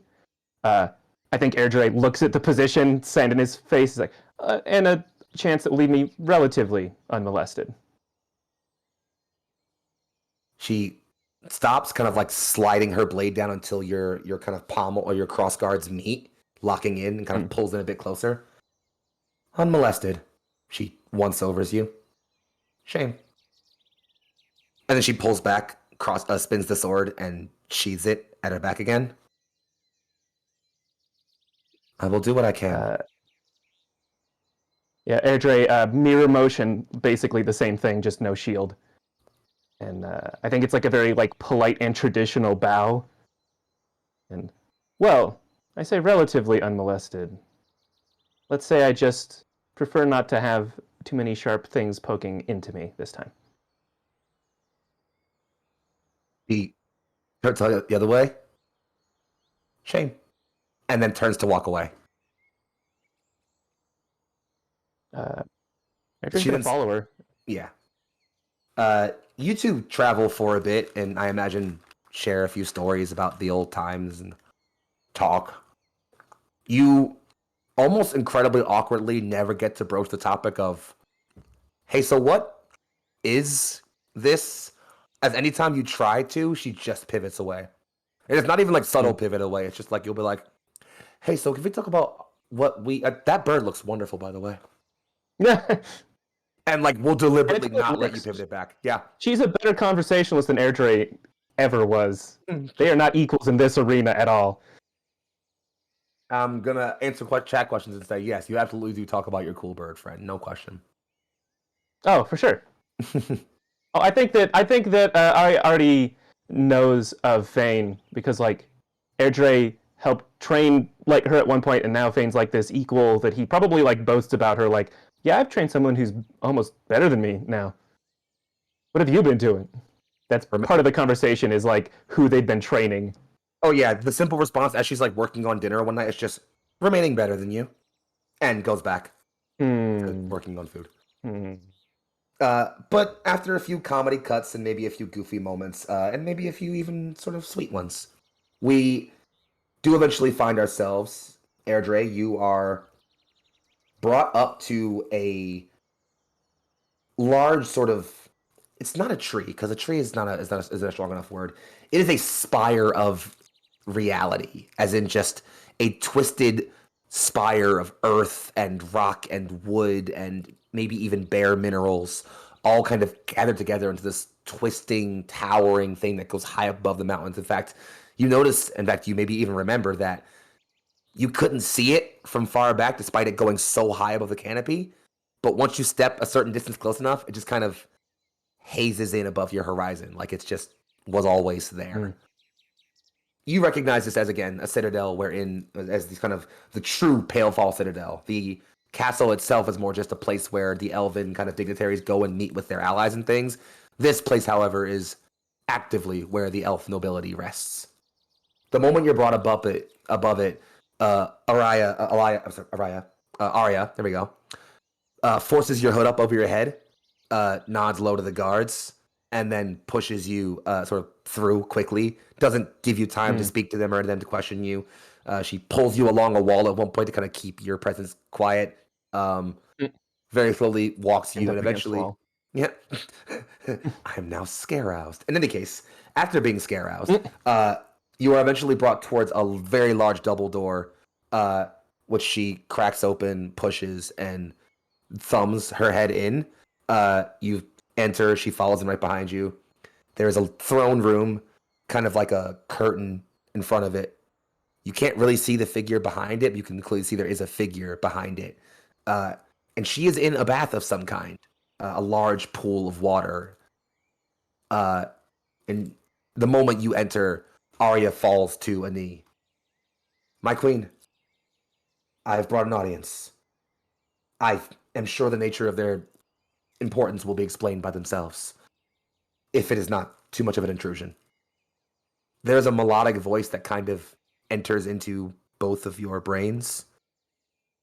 Speak, Airdrie. It has been a time. Yeah, Airdrie's gonna kneel like in unison, out of kind of instinct of just like that's how this is supposed to work, before finding himself again, and then doesn't stand all the way back up, but is no longer bowing, and more just like at one knee and looking directly at this veil, I guess. And Queen Drea, I am here on behalf of House Vairdans about the impending war. Keepers of the West, here to discuss terms of arms. Curious. They sent you specifically for a reason. Elaborate on it. I chose to be here. It seemed unfair to ask any of my friends or subordinates to do a thing unless I myself was willing to do it. I also think that there is a conversation to be had here. And they you wouldn't were understand. banned from this place. A conversation so important, you'd risk your own life for it. Consider me curious. Go on. My queen, we beg you to not enter this war.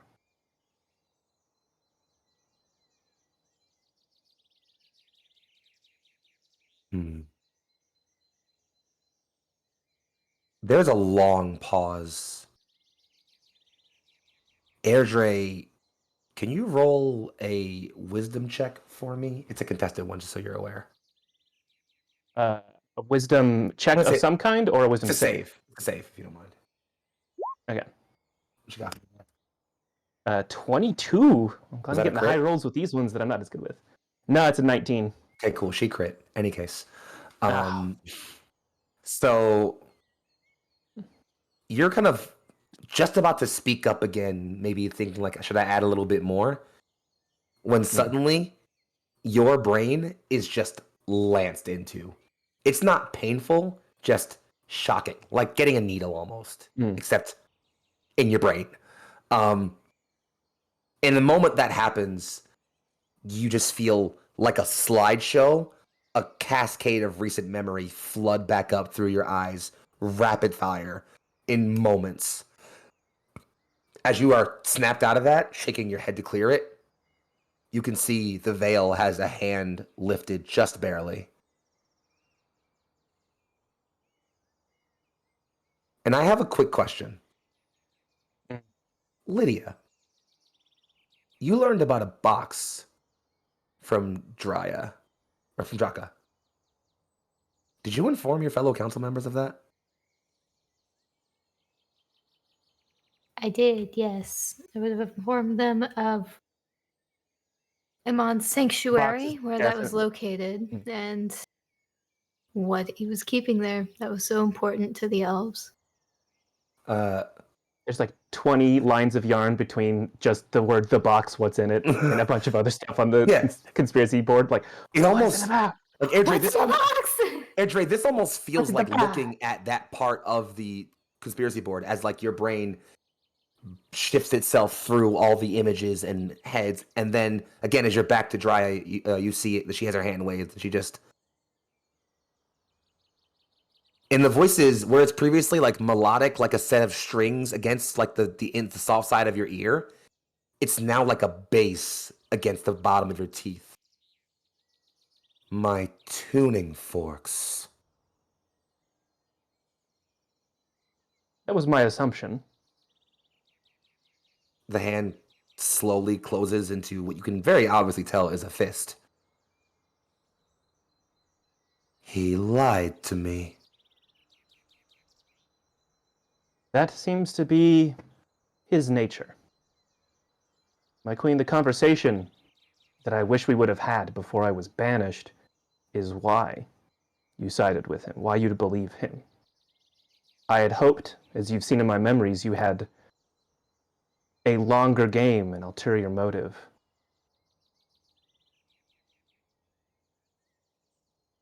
Our only goal has been to leave this place, Airdrie. You have known that.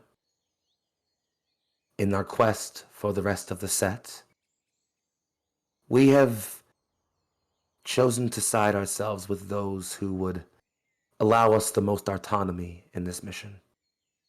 There are a myriad of reasons I could give for why I chose to side with Amon Talem. But none of those are important now. Instead, before I tell you what I will do, I would ask a question of you, and by extension, of House Vairdans.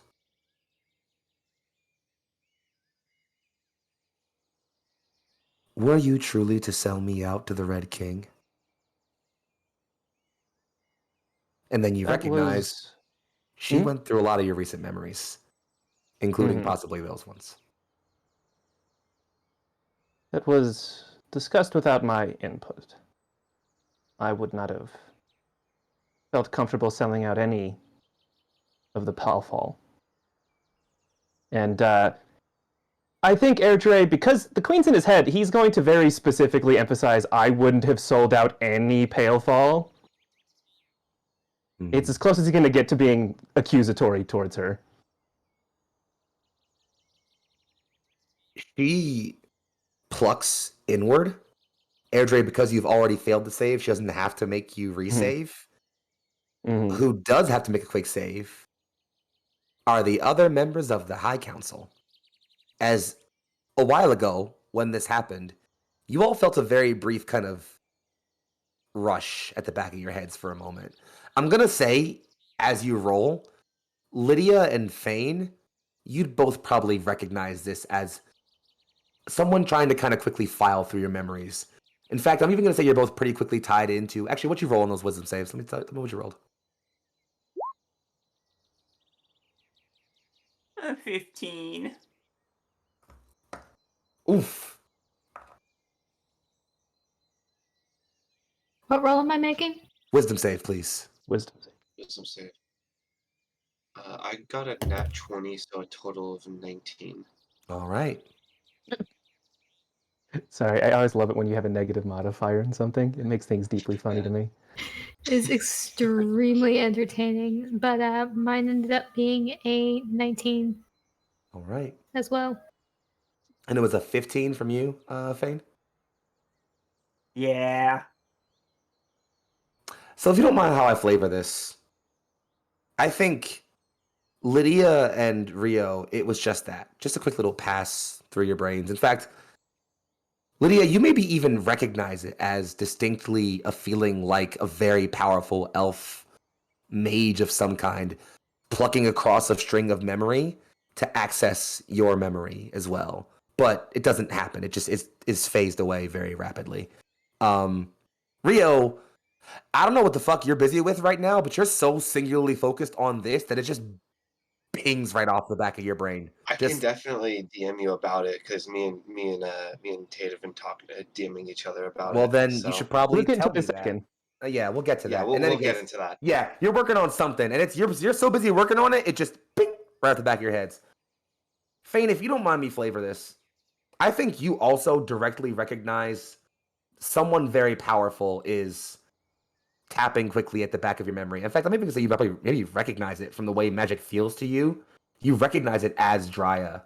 And I think the way it feels like a very clear intent to not quite search through your memory, but more just search for intent in you.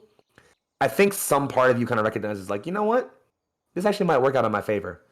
And you kind of just let her sort through real quick. You then rapidly kind of give a quick little mental nudge, kind of nudge her back out after she has a quick rife, very quickly be like, I could have booted you out, but I'm just letting you know I let you do that. She has the distinct feeling of like a hand on her shoulder, like not just allowing her in, but pushing to her towards where she's looking for. Yeah, okay. Yeah. And so you kind of feel a sort of calm acceptance in that. And you feel a quick rifle through certainly not all of your encounter of Jal. Or maybe, who knows? Maybe she's into that kind of thing. But you clearly tell that she's more searching for like an intent in your decision. And I think she recognizes that your intent was to push her away from the church, to push that sort of line separate. And she steps back out very quickly, pushing out of your brain. Comes back into the moment.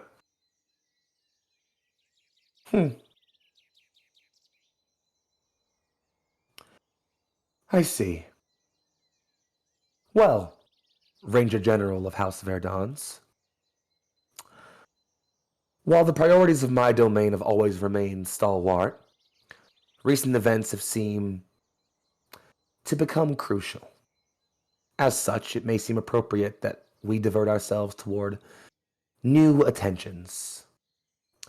I cannot say I can pull those of us who are already seated into the Everlight militia or military away, but I can ensure that no more support of ours goes towards their cause.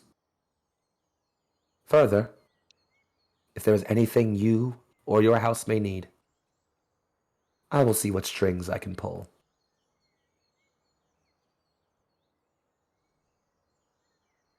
We could always use your support. Chouse, what if we just as at Chouse, what are the thing you were just going to do? What if you just asked for it instead? I know that you want to do a whole thing, but we're literally hitting the ceiling here. I don't see. The thing is that I don't know like the. At least Rio wouldn't know the Pale Falls like that well, and so he wouldn't feel comfortable just being like, Hey, can I get like the cloak of elven kind and some boots of like some elvish boots from you real quick for Oh, yeah, that stuff. So yeah, that's the thing Yeah. Chaz wanted to do is sneak along with me, is Rio sneak along with me and then steal like elven gear for our It's like, people. isn't Hey, it so- First the super dragon common and gear now there? the elves. Okay, so wait, hold Hey, on, he's got speedy hands. hold on. Mhm. Is your actual plan, Rio, to try and go along to steal this? Is that To actually a thing you want to obtain do? We is were debating it. Okay. Yeah. I'm asking So- you right now, is that a Yeah. thing you decided to do? Because that's going to be important right now. Did you do it? Yes or no?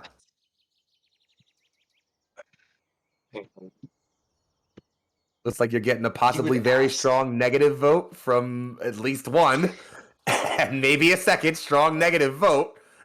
He would just be Nah. like, yeah, all right, yeah, he wouldn't do it. I like the idea that Rio like, definitely suggested consider it, this just like, before Oh, Airdrie you know what? left, and Airdrie Actually, you know what? Here's how I'm gonna flavor this because I Driz- fucking love. No. Stop. This is how I'm gonna flavor this because I fucking love y'all. Okay. Drya agrees to offer assistance to you in terms of simple things, resources, intel. You maybe float the idea of possibly sending troops, and she simply kind of Mhm. jokingly says, "Ask your wife." But you get that's a yes. Beyond that, though, as you're about to leave, you have this quick recognition of like, "Oh right, she went through my memories," and then she says, "And tell your friend he can have the gear from the armory. Just ask next time." Well, it's my understanding he hasn't stolen it yet, so Please stop him before he does. reaches into pocket and it's like, hey, you don't need to steal it. It's fine. Operation Elven Cloak is not a go.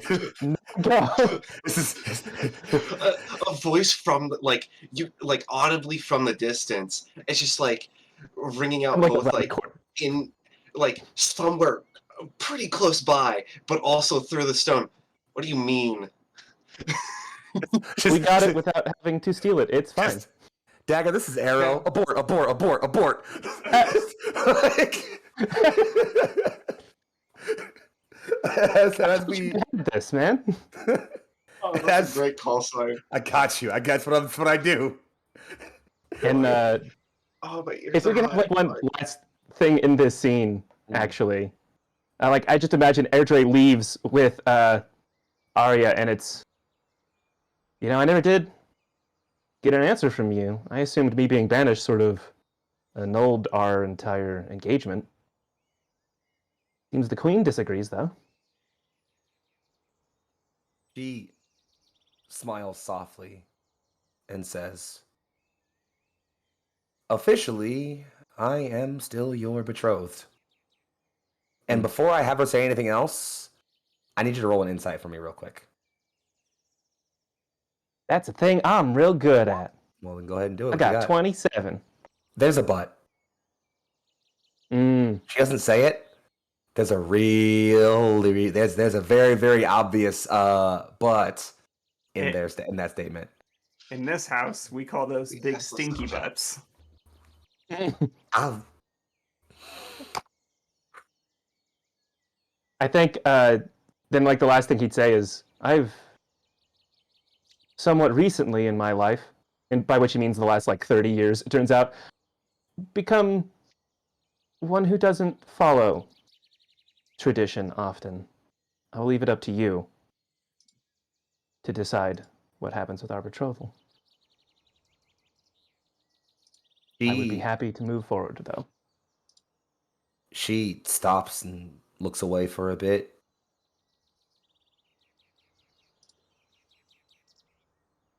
Her name is Arwen. She lives in Revenpass, and she has a son. I can't stop thinking about her. Doesn't seem fair or right, because I've cared for you for longer than I think I've known myself. I wanted to kill you at first. I thought maybe that would have made things easier. You're just too damn cute, though. It's one of my greater qualities, I'm told. Certainly outshines your sword skills. unkind. Arya, I think, for the second time, you should make a decision that's not about me. You have my blessing. Still a novel feeling. Yes, well, I've had 30 years to deal with the sort of novel feelings like this, so I'll allow you time to catch up. I will do that, as I have a woman to see first. But don't take that as an answer. Let me get back to you. Perhaps we can decide on or after the field of battle. It seems to be where you make your best decisions. You know me so well. Take care of yourself, all right? Yeah, you too. She smiles. Turns to walk away. Good, because if you get killed, I'm going to laugh. I didn't even tell you about the time I almost became a statue for a Medusa. Yeah, it The sounds other like way. you. She says, continually walk.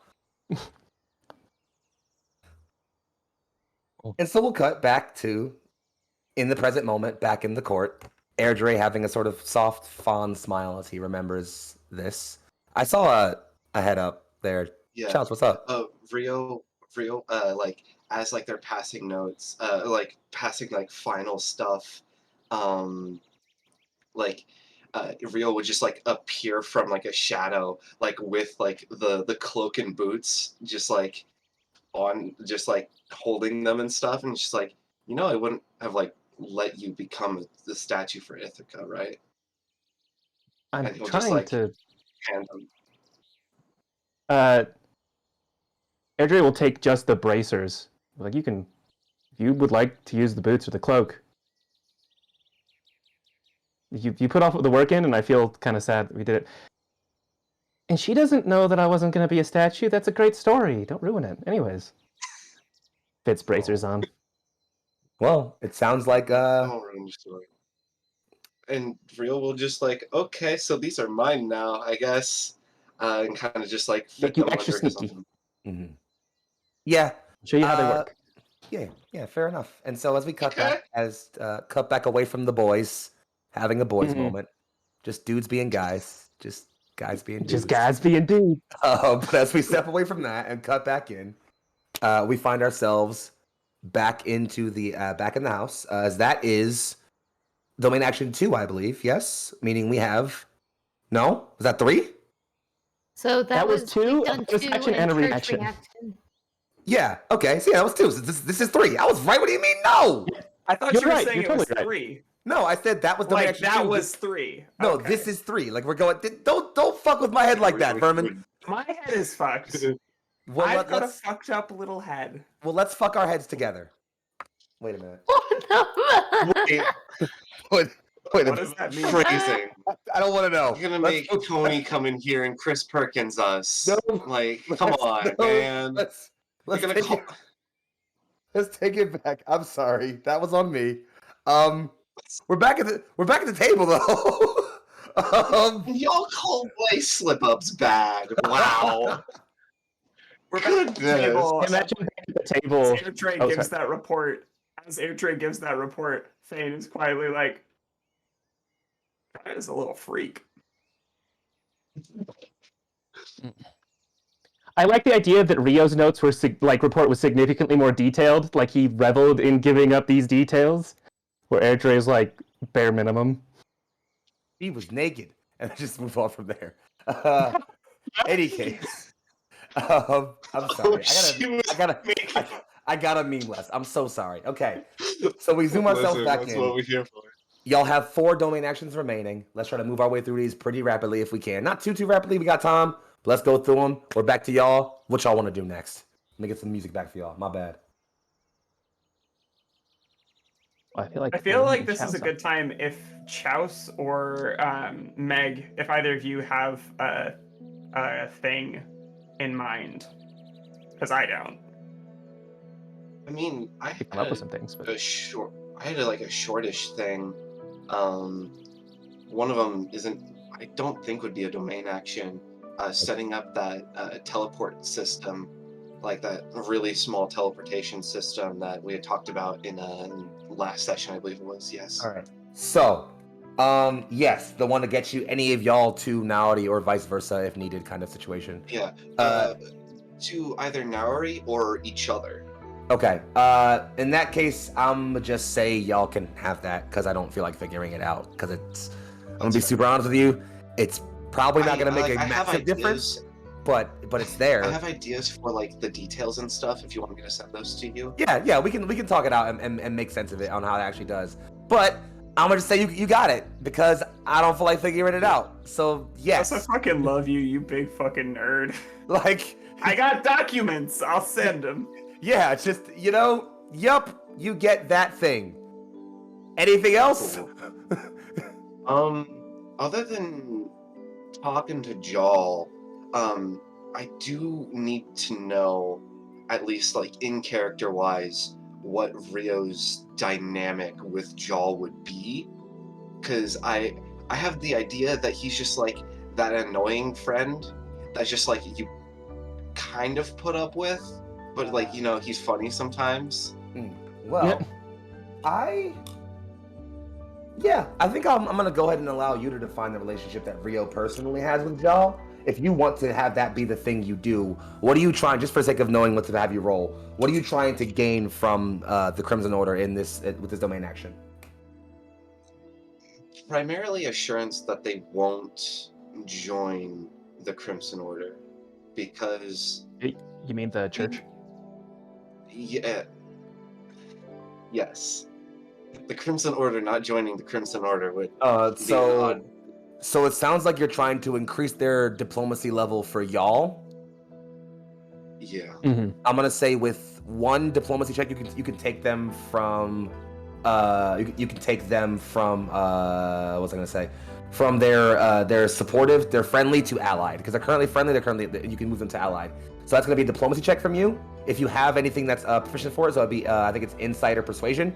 You can add that, but remember, you can only add your proficiency bonus to a roll once for only one roll. So if this is the roll you add proficiency to, it's only gonna be this roll you add proficiency to. Are you doing that? Okay. Not for this one. Cool. Diplomacy roll then, which is gonna be just d20 plus 3. Plus 3. Plus 3. That is a it's 19 plus 3, 22. That's what it is. Yeah. Cool. Easily nailed. Without too much of a problem, you are able to secure that you now all have ally status with the Crimson Order. So enjoy being aware of that. And do you want to play out a scene for that? Or do you think we can kind of just move over? I mean, there's probably I was thinking like something like a smaller scene. Oh, let's do it. Take me in. Yeah. I don't know. I think Rio would definitely take a different approach as to what he has normally coming to audience with Jal, rather than just being knock knock, I'm here, and just be like, hey, walk up to a guard hey, I'm here to see Jal, send a message beforehand, he knows I'm gonna be here. The guard waves you through. It's almost so casual that guards don't even escort you. It's less like two nobles meeting and more just like two old bar bros about to go hang out for a bit.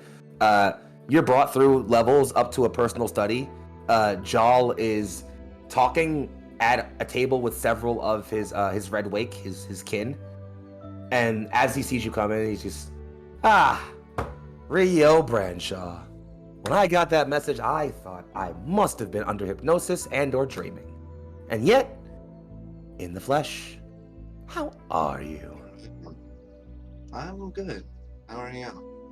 Oh, well, ravenous for one, but we can deal with that later. And he kind of comes up and offers you a real firm brotherly hug. Foxy. You need to elaborate on that. No. Ravenous how? No. He's a big dragon man. What do you think? Wait, bro. We both fucking a Okay, dragon? I'm saying this because how many people of the High Court has Jal fucked? Y'all's getting passed or around. vice versa. I will say 100% Like, he did not with Airdrie. He's like a big scaly football. 'cause I'm saying this because Oh my God. Rio could beat the dragon fucker allegations. But can Rio you, though? Can you, though? Rio could. All right. Well, in any case, whether or not Chouse fucks dragons, we'll figure that out later. But in either case, the hug he offers you is very brotherly, not in that sense intimate or romantic in that regard, unless you want it to be. It's up to you. But otherwise, he seems pretty quick to. And if you want, we can keep the scene going. But I think in general, like you quickly kind of settle in. You all sit down for some drinks, maybe a bit of drugs. You know, a little talking, a little goofing off. He tells you about what's happening in his domain. You let him know what's happening in yours, and basically you're just like, listen, man, I need you to keep yourself not on church side of the conflict. He's like, well, listen, there's still elves operating with them, so not a problem. Are they? Well, he's like, official reports say that. And again, the smile he gives you very much says, I know otherwise, but that's my story. Yeah. Well, it'd be safe to say, elves ain't no problem. He offers you kind of like a sort of like it's a handshake. It's a very, very sort of like indebted cultural handshake, much more elbow than or like much more kind of like you know at the wrist than at the hands. It's very much like a kind of like, again, a cultural signifier of like two people who are very closely understand, like, you know, and like it's a way to kind of like signify a deal. Like, all right, we're solidifying this as like it's almost equivalent like when kids spit in their hand and then handshake to be like it's sealed now. It's like that, but for dudes. Besides dudes being guys, we cut ourselves back towards the court, as that is action 3 decided. The church will now take their action. They are going to raise a unit, just a unit from their own quarry, not anything else. I'm assuming the reaction to that. She ain't got nothing. All right. Reaction to that, since it's Then within their own court. They get themselves units. Before we cut back to Just to clarify something in my own brain, they did not get the Palefall units? they did not. No. Cool. Y'all blocked that unit effectively. So they did not get that unit. They just added another unit. This is the first unit they've added since entry started. Yeah, I agree. Get bodied. Before I settle y'all back in, I want to have a quick little scene cut to make sure I remember a thing that I completely forgot about. Because it's a little important. Fane, you remember that brief little bit of history that was going to be super important to helping y'all figure out that pirate fleet. Yeah, let's do it. And you, yeah, no, go ahead. No, yeah, I- please, seize that. Go for it. So, Love this shit. sometime once we're back in court, Fane basically lays out the conversation that they had with Lord Ryza and says, when we were fighting in the rivers in place name that I can't come up with off the top of my head, we sunk rafts. Huh? When we were fighting in Apollo, Was close by. we sunk rafts in the river to keep them from moving troops downstream towards us. The same basic principle applies here, but I don't think, even with the pirates that we have enlisted to our side, I don't believe that we have the manpower at sea to make this a sure bet. There's something, though. Had I known it, had I had you there, I would have been able to remember, but there's something at sea that we could leverage to our advantage. Lydia, your brain, the first thing your brain flashes upon, the moment she brings up ships and needing more punch to them, you remember that the Palefall aren't the only group in the East that have been subjugated by the church. In particular, a group of dwarves who were a part of the Empire back during Castle Lastwatch, who had the reputation of never being conquered. They never fully surrendered until the church came and capitulated them. They operate with the church. However, because of the way their society operates, they're not one unified group. They operate in separate engineer castes. And some of them are definitely not keen on the church. You wager, with a little talk and maybe a little domain grease, I think that it's to the tune of maybe about 1,000 gold tops. You can turn that motley crew of pirate blockade into a real proper war fleet.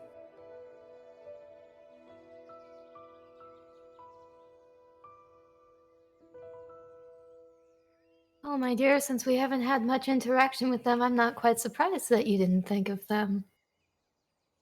Have you considered reaching out to one of the dwarven sects? The furtive dwarves. So easily forgotten.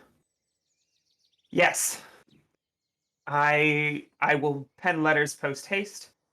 We will have the finest cannons that the Gilded Sea has ever seen. The camera pans to a table, a drafting table. There is a schematic for what looks like a standard galleon-sized ship with the entire front middle of it quite literally split open with a massive siege cannon just sticking out of the middle of it. The camera pans out more to an old grizzled dwarf with a single flesh arm and another arm that's just ends in a series of mecha tools. He has an eye with several magnifying lenses coming down, a beard old and gray and blasted black at the end, and he looks at the schematic and just cackles, just mad cackling at the idea of this.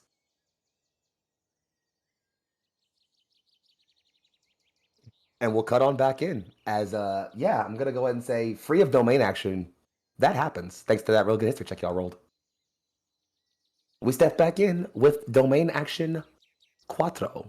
That means you guys have used up half of your domain actions. You have 3 left. As a reminder, both Rio and Lydia have not used their advantages or their proficiencies yet for a roll.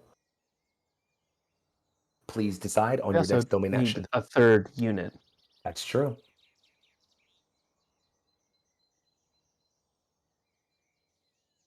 We could get just the lancers from our own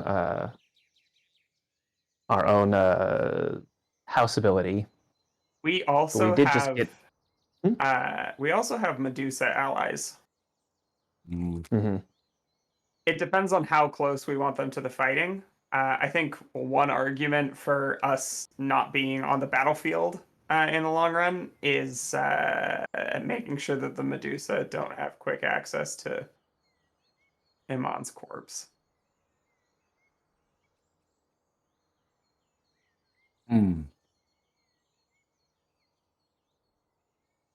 All right. Okay. So, what I'm going to say is, Fane, you are able to, the court as a whole was able to establish very limited brief contact with Ithaca. It's difficult. Sorry. Real quick. Go. Is that what we want to do? Yeah. Because I threw that out and I'm just checking in. Can I get just like a thumbs up from everybody? Or dissent if there is dissent. I was gonna more give y'all what that could be as a domain action, and then y'all can decide if I want to do it or not afterwards. If you that's cool. Yeah. So through sporadic contact with Ithaca, again, she's very, very not keen on being super honest with what she has planned. She does tell you that, of course, she has strings in many places, and with some pulling, can certainly disrupt the supply lines on the for the church. What that means is, if y'all decide to specifically attack their defense resources, which currently is it's still at a flat level, if y'all decide to attack that to lower it levels and succeed, y'all will lower it 2 levels, not 1. For context, to attack resources, you are effectively basically just rolling. You're effectively rolling a d20 plus effectively whatever skill check you think would be appropriate. In this case, probably espionage. And in that event, you are rolling against their resources defense, which is a number.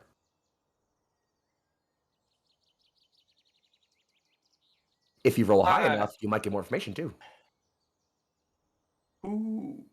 Who has good espionage skills? Hey, Rio. Hey, Rio hey, up Rio. to. Hey, Rio. Hey, crime boy. Yo. So, yeah. Rio. Espionage is an investigation or stealth, and there's no way. I mean, You're a yes, rogue. Rio is very good at stealth. Yes. So why don't you go ahead and roll me? With the boots and the cloak of elven kind, I don't know what that would bump my It boost wouldn't. in. Doesn't matter. Like, Your proficiency gives bonus you is all advantage. advantage. Proficiency, not gear. Yeah, your proficiency is what what you worry about here. So proficiency, not gear. You're are rolling basically- espionage, not actually a stealth check. Your espionage for y'all domain, for Okay. context, your espionage bonus is +1. So you are rolling +4 if you're using your, sorry, +5 if you're using your proficiency bonus here. As I'm sorry, the Yeah. music fell off. Let me get y'all back in that. My bad. I think I'll use my proficiency bonus on this Go one. ahead and roll it then. You are rolling a d20 That plus the +5 That is a 21. with a 21. Rio, you are not too long ago. You were busy with the remainder of your hands, spiting your heart, vengeance on your mind. You want to get back at these assholes for what they did to you and your peoples.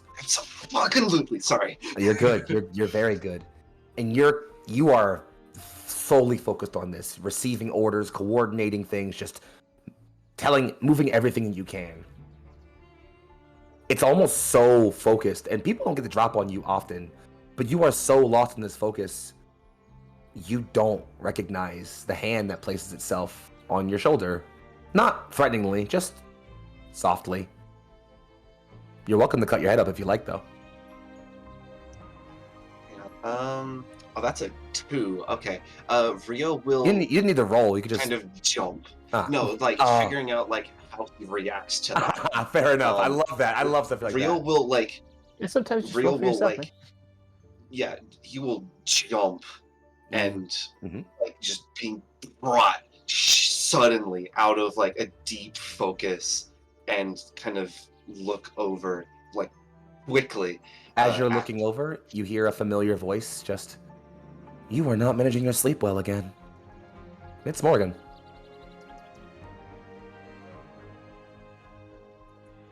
Sorry, I just cackled like a crow.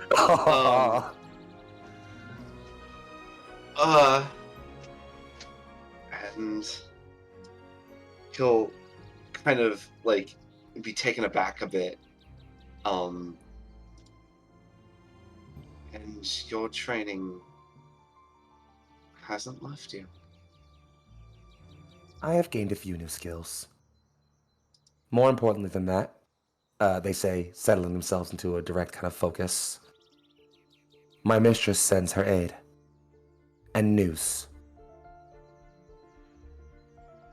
And I think we'll kind of pan ourselves right back out of there, as because of that domain action, not only do you succeed, and you lower them down to now, I'll let you know, they are at resource level -2, which is bad, so they'll have debuffs to their resource level unless they fix that with domain actions.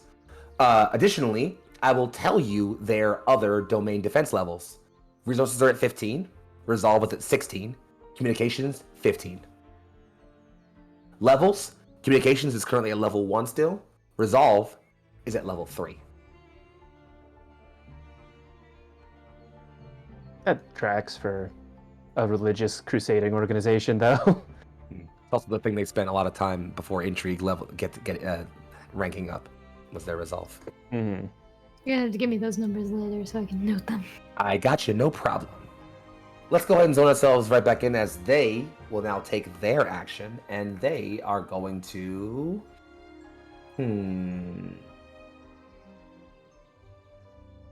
No, they're not going to do that. Instead...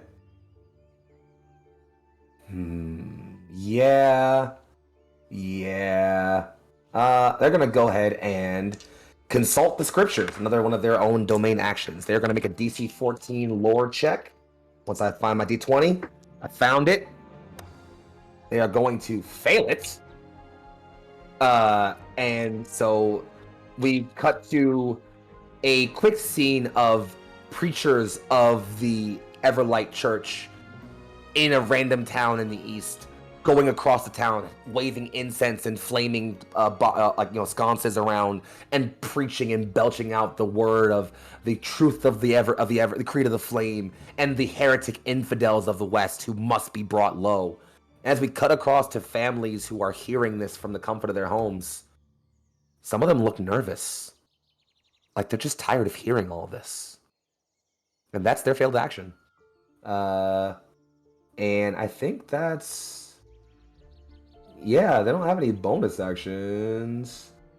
No, actually, they do have one bonus action. They will take one domain bonus action for another domain ability, as they will consult the scriptures. Again. Oh, Sorry, I did that backwards. What they meant to do was spread the holy word, which failed. And now they're doing consult scripture, which is the bonus action. So this is the actual thing. And that, what's their lore bonus? They pass. So consult scriptures. Once per entry, you can make a DC 14 lore check to gain a domain bonus action. On a success, you can bless one unit your domain controls of your choice. Grant to get a bonus to attack test equal to your domain size and advantage on power test to resist battle magic. This bonus lasts till the end of the next battle. So we see, just to give y'all a full lens in since y'all rolled so well on the stealth check, another scene as we cut away to a bunch of a sort of stable, as there are a bunch of griffin-like Pegasi just readying themselves with their battle armor being strapped on and prepped, as their riders are already nestling in and looking up with their spears prepped. As, give me 1 second because I forgot names and I'm a moron. As, got it, Morahem, Bishop of the Flame, stands there behind two other pastors, two other demagogues to the church, just preaching, just giving them words of faith and determination for the battle they have to come, and they seem inspired in their hearts to carry forward in their Lord's name. That's their action. Let's cut back over. Y'all have 2 actions left. The only person who has not used their proficiency yet for a domain action is the House Historian. Now he looks very, very keen, happy that so far everything seems to have gone so well in their preparations. Just, again, what else have we accomplished here? There has to be more. Lydia, you got anything? We haven't heard from you in a bit.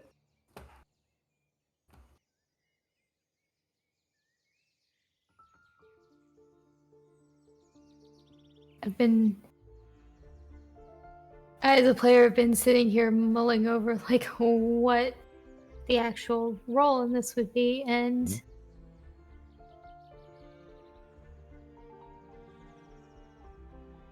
well, as House Historian,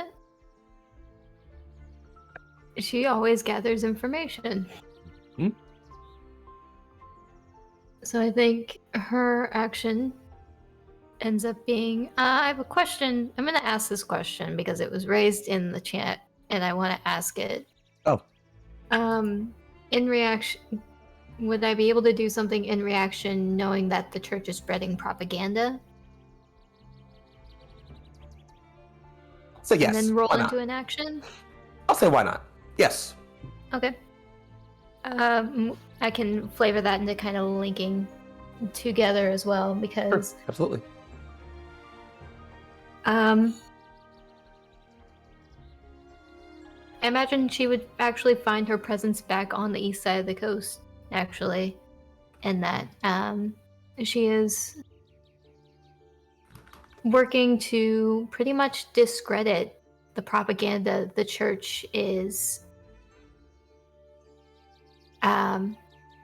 presenting and spreading throughout their region, trying to potentially dishearten their troops, the people, keep them from getting as involved, maybe get them to back down.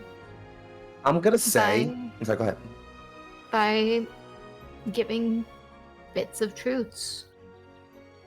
Some of the little things that we've picked up over this season, learning about Iman, what his true character is, what he's really trying to do. Never actually conspiracy board on him. In parts of the conspiracy board. It's never actually the entire thing, because if you just go out and you say there are no gods, that's going to be written off. but it's enough to plant the seeds of mistrust and questioning their faith. I'm going to go ahead and say this is either an operations roll or a lore roll. In either case, it does sound like you are rolling to lower their resolve, and I will allow that as a reaction here. Okay.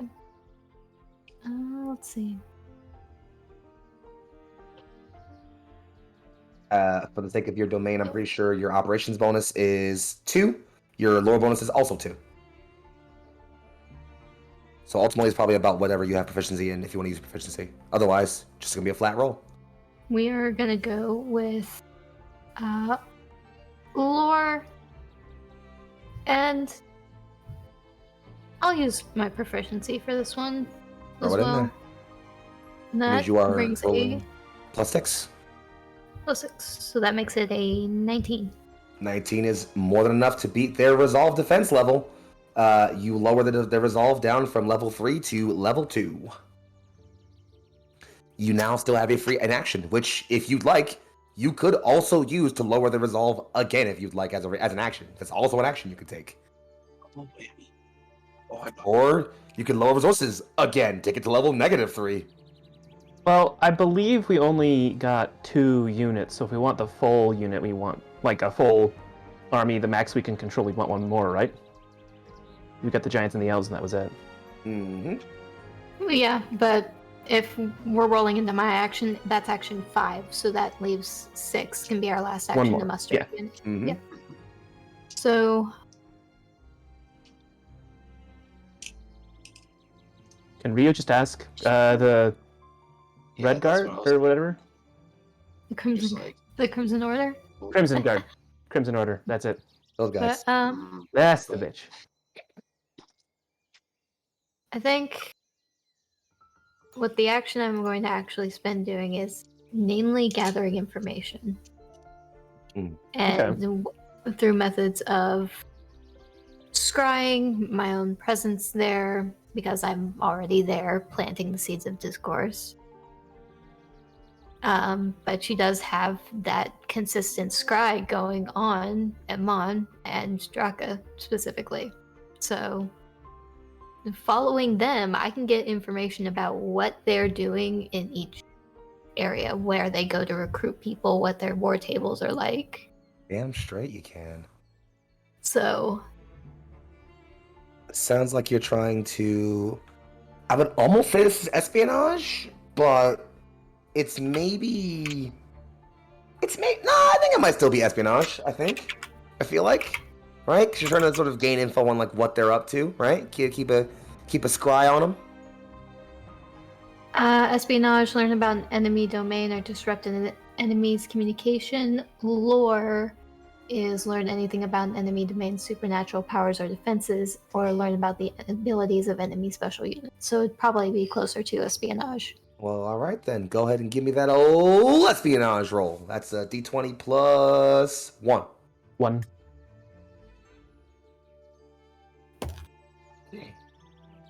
That one is an 18. That's a good roll.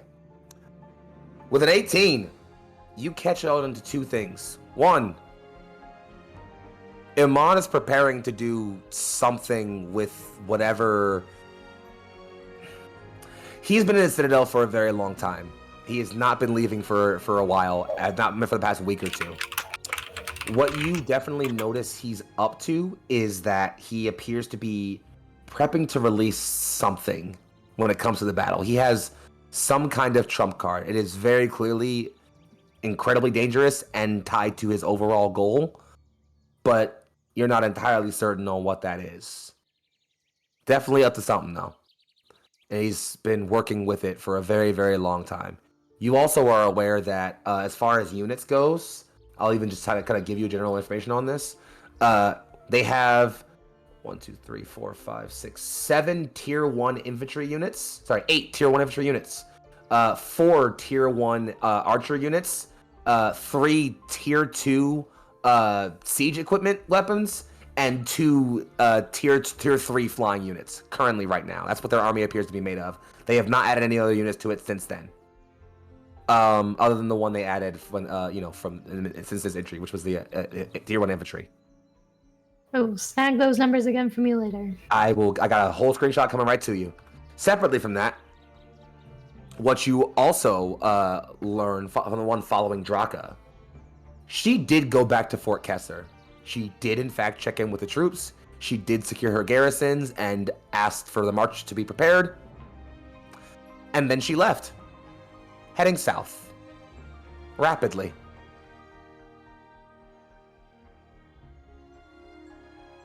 As for what happens at the end there, well, I think I'm gonna wait till we get to the end of Intrigue to see what happens there, huh?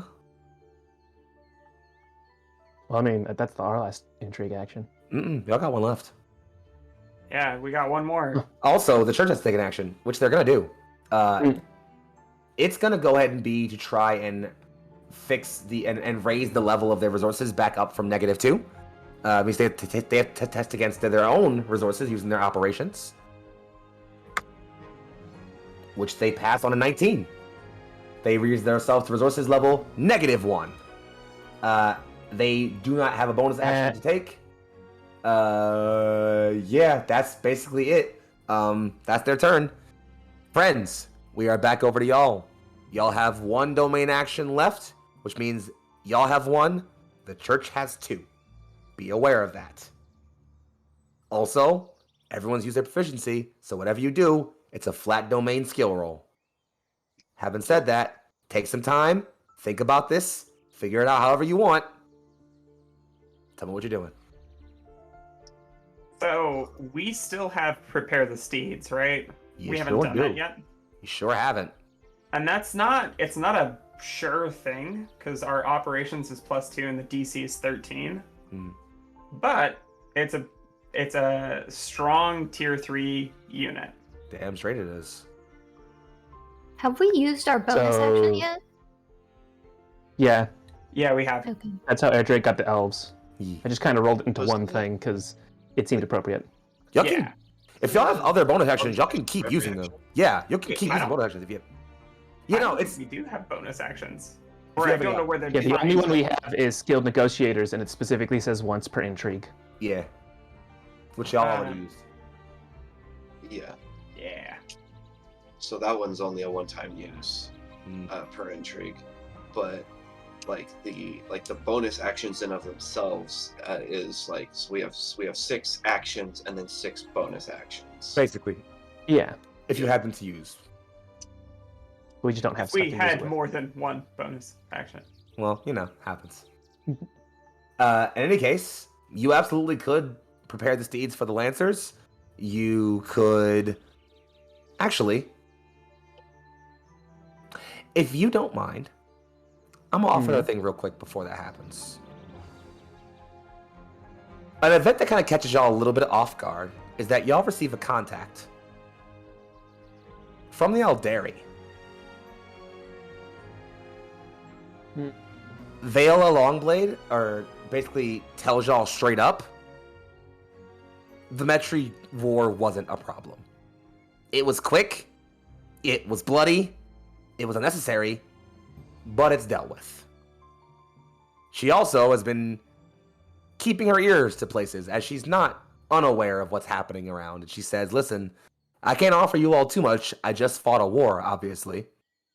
But if you give me some time, I can send some people over and get those spearmen of yours in ship shape.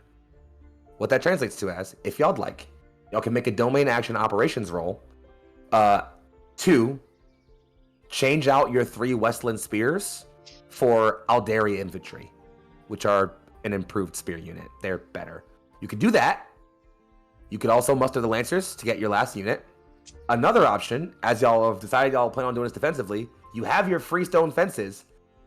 You haven't used an operations roll to get your hands on some other fortifications yet. That might not be a bad idea either. Either case, you got one action left. So if we You build don't wanna ask- fortifications, if we make more permanent fortifications, and this is for the group, not the GM here, those let us set up like choke points. And we have flying units, which I think puts us at an advantage if we're fighting behind some sort of fortification of any kind. So, I will say this: the fortifications, you guys, yeah, they definitely will put you guys at an advantage if you guys are fighting. I think you're entirely right. Like fighting from a defensive point of view, fortifications will just offer you ways to kind of elevate your archers, make them better at putting out fire, but also just offer you defenses against, you know, siege weapons and things like that, and/or larger attacks. You also know the church also has flying units, and having fortifications might help you to box them in or keep your troops safe from them. So fortifications might not be a bad idea. It's also not a matter of one fortification per domain action. You can decide what y'all want to build, and then based on the roll, we'll determine if y'all can get them all done in one domain action. If y'all have more than one left, you could basically roll and decide if it take one action or more than one action. But since we only have the one left, it's basically a matter of decide what you want and then roll to see if you can get it all before intrigue's over. For context, I will go ahead and provide y'all just the quick little. It's the book kind of like guide on fortifications. Basically, they're broken down into fences, towers, and walls.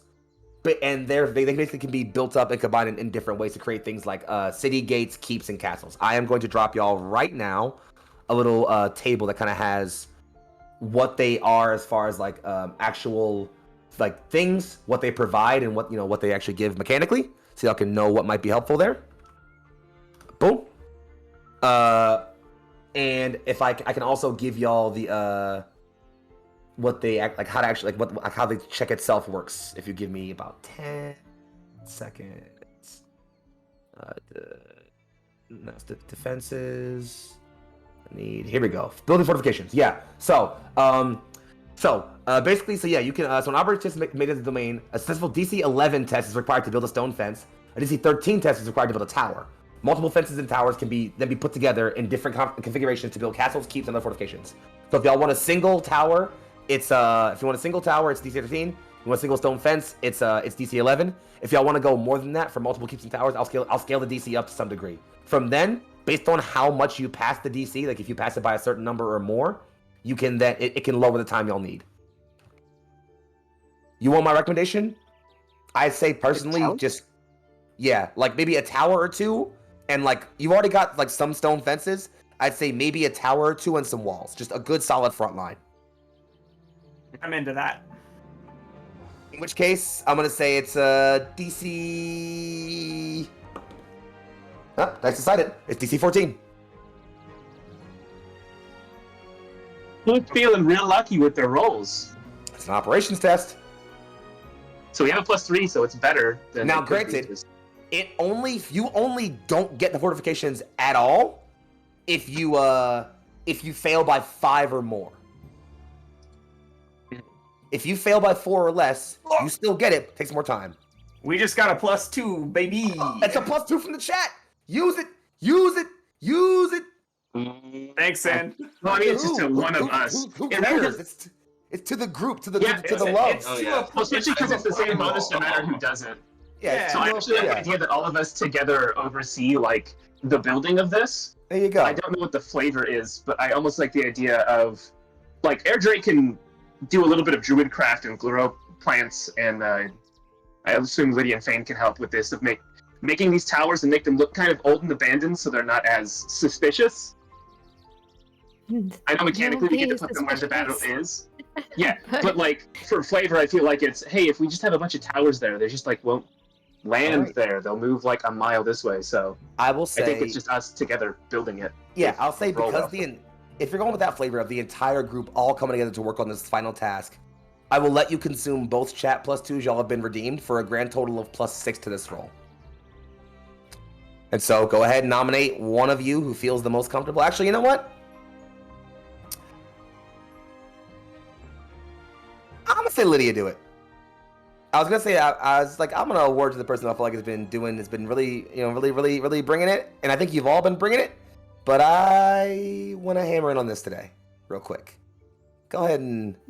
Sorry, I trauma dumped. You got it. It's perfect. It's okay. We love you. What are we looking at? A 25. Oof, 25. Ooh. which beats that DC 14 by way more than 10. If the operation test here, I'll just Officially way more than 10. officially way more than 10. Officially. I will simply read from the book. If the operation test to build a fortification is succeeded by 5 or more, the fortification is built at the end of the current domain turn or after 1 week if the domain is not in intrigue. As y'all are in intrigue, that means at the end of this domain turn, your fortifications are done. Y'all are prepared for this at this point. I assume there is nothing left for y'all to do. I ain't got nothing. In that case, I will have our Everlight Church take their last 2 actions. And then, see about getting ourselves out of here, yeah? Would we have reactions to these last 2 actions? If you have anything that could be a reaction to them. I think you've already Yeah, used your only one if I reaction, though. Only if we've got reactions, which I don't think we do. Wait. Oh, so So it's technically, like a- the Pact of Negotiations is not once a turn, or not once a round. We can keep It's doing not. that. You're right. You absolutely could. Okay. They are going to... Pog 2. Sorry.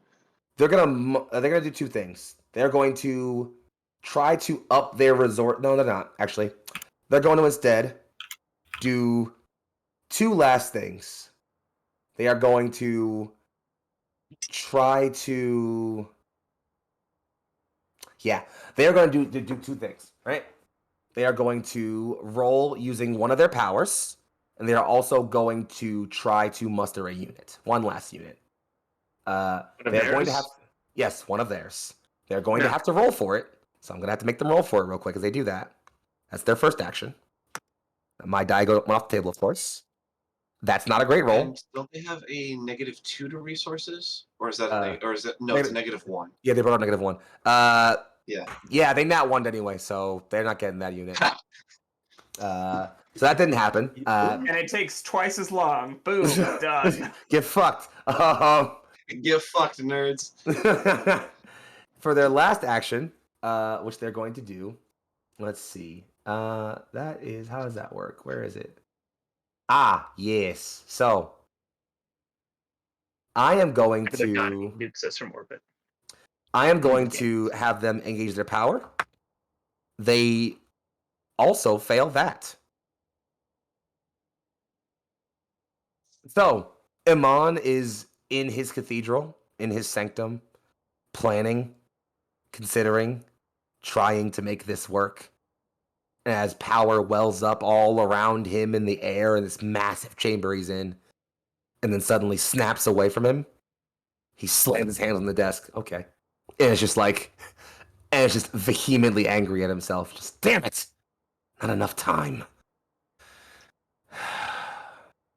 That it is to be. And he kind of settles himself back into calm. A runner comes in immediately and slams on the chamber door. He gathers himself up and works his way towards it, axe in hand, opens it to a runner, panting. My lord, I bring word from the other bishops. And then we kind of cut away real quick. And we'll come right back there, don't you worry. But before that... I don't think that runner's still alive anymore. Before that... Hey, if my boss answered the door with a big axe in that face, I'd probably be like, never mind. I want to give y'all a little bit of a sort of a fun little bonus action. Y'all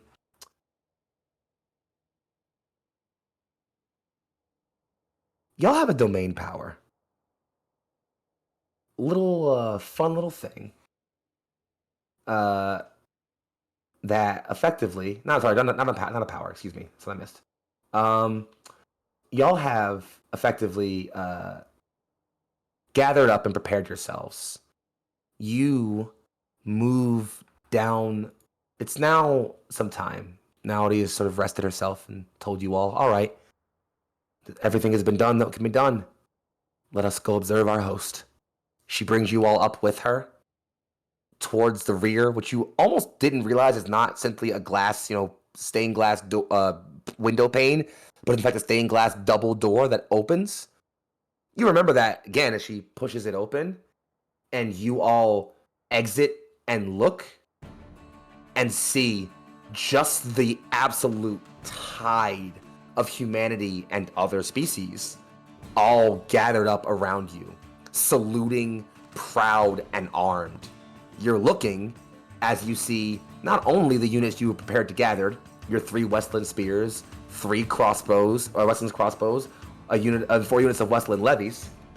Airdrie, you see your West Watchers, these archers you've been training and working on making prepared. They are already in with the crossbowmen, a full unit of them.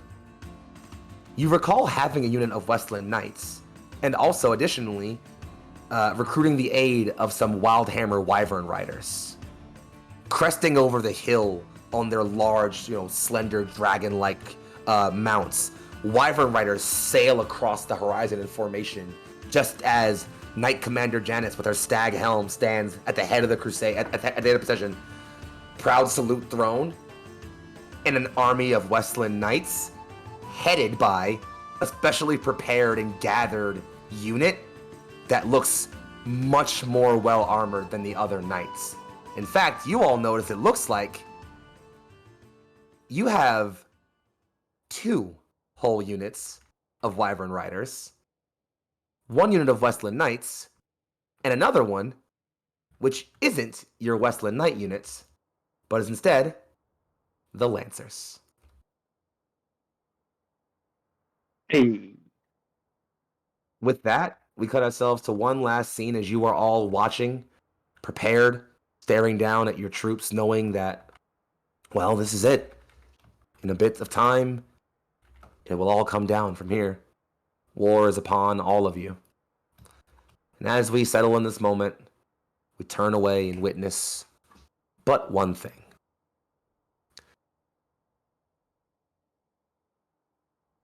A horse pulls to a stop at the edge of a large city. The rider dismounts, cloak heavy above their armored bulk. They walk towards the town. In one hand, they hold a letter of some kind, a missive, rolled into a tight scroll, clutched tightly. In another, they hold... In another, they hold... Stop it. In another, they hold a weapon. It looks to be a handle, a 2-handed handle, or perhaps even a 1-handed handle, that branches out into a length of chain, wrapped end over end around her finger, and dangling at the end of it is a large hulk of bladed metal. The figure walks through the town. Individuals certainly cut their eye, but whether it's out of misunderstanding, fear, or something else, no one stops her. She approaches, sees a massive, spiraling spire of earth and stone and wood. As she removes her hood, Drakka, Bishop of Iron, faces the spire, teeth grit and tears in her eyes. I will end this now.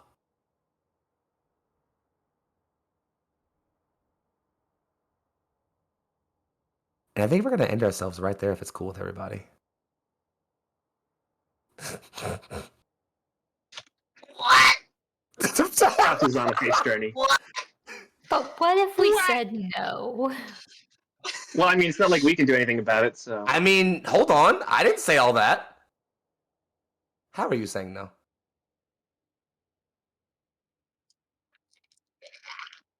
You want to monologue more? I'm asking my players if they want Fox to do that more. I want to know what the thought process is here. I'm curious. I mean, I had a present I wanted to give her. That's true. I've also been spying on her Sounds for like the two of literal you. weeks now. Sounds like the two of you are suddenly appearing and interfering with this little scene. Then, huh? Can somebody explain to me the significance of what she's about to do? She's about to kill Drya. I'm gonna try and kill the queen. Yeah, Oh, okay. she's gonna try. I assume Drya saw in my memories, like, the whole warning of, like, she's coming for you. But even so, like, I could see, like, in a sense of good faith, maybe one or a couple of us showing up as a I'm presence to align with the Pale Falls I'm fine with and this. basically say, not today. I'm actually gonna make this a little bit more subtle, a little bit more intimate, if you don't mind. Is that cool with y'all? Drakka settled herself into this. She faces the spire, tears in her eyes, and hate in her heart. She takes a single step, eyes closed, then another. On the third, she opens her eyes, quickly cuts them left. She sees just the vaguest impression of a raven-haired figure, and in the distance, above the canopy, a massive pair of wings beat as they soar quickly overhead. There is a heavy, unrepentant sigh that just slips from her.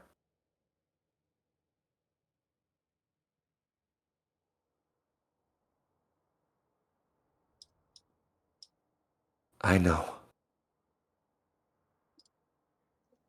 but it can't stop me from wanting it.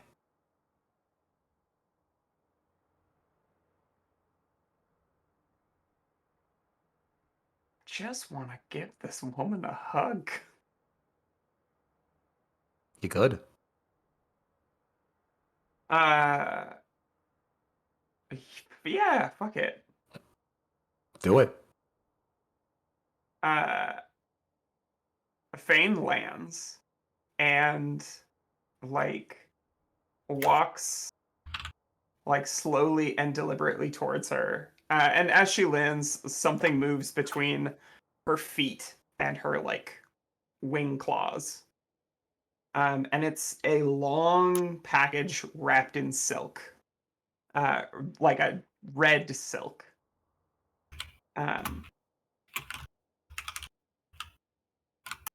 And she puts it to the side as she like folds out a wing and offers to embrace Drakka. She doesn't come forward into the embrace, but as you are approaching with the arm out, she does not stop, does not like, recoil or push you away or make a gesture towards stopping you. And as you reach her fully, you are clearly capable of embracing her. I do it. She sobs, just shatters, falls entirely into you, and just sobs, drops the mace, and cries. Did we hold on to the letter? She did still hold the letter, yes.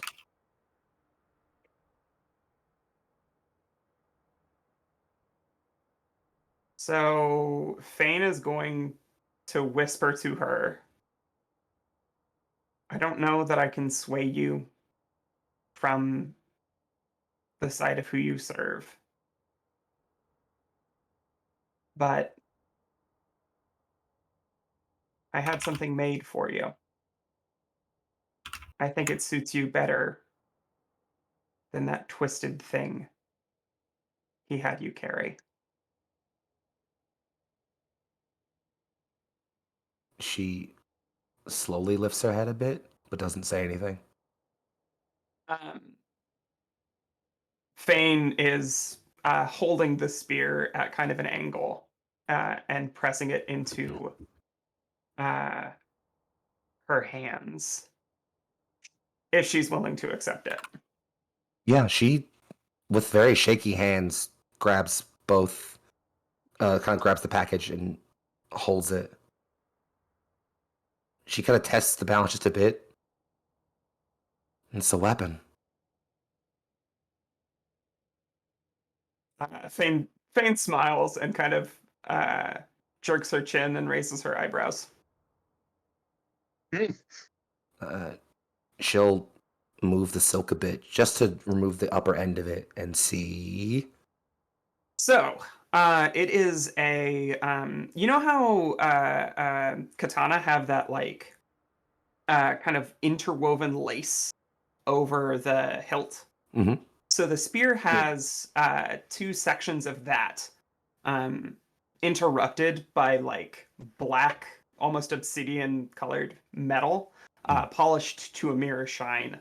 The end of the blade is gilded, but clearly it's gilding on top of extremely fine steel. And it is a spear, but also like kind of a trident.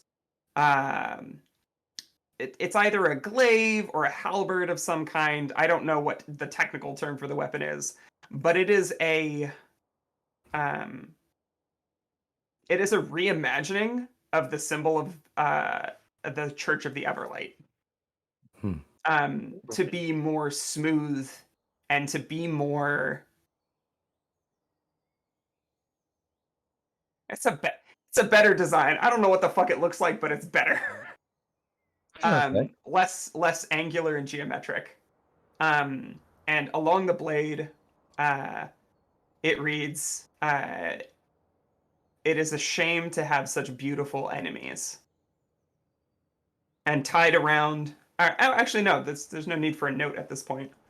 And Fane will whisper to her, "If you end up having to kill me, do it with this. Something better suited to you."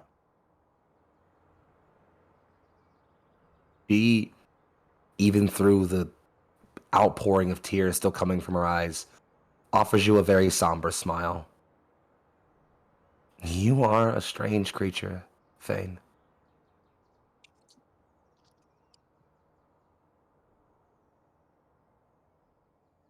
No, I'm just a sucker for a beautiful woman.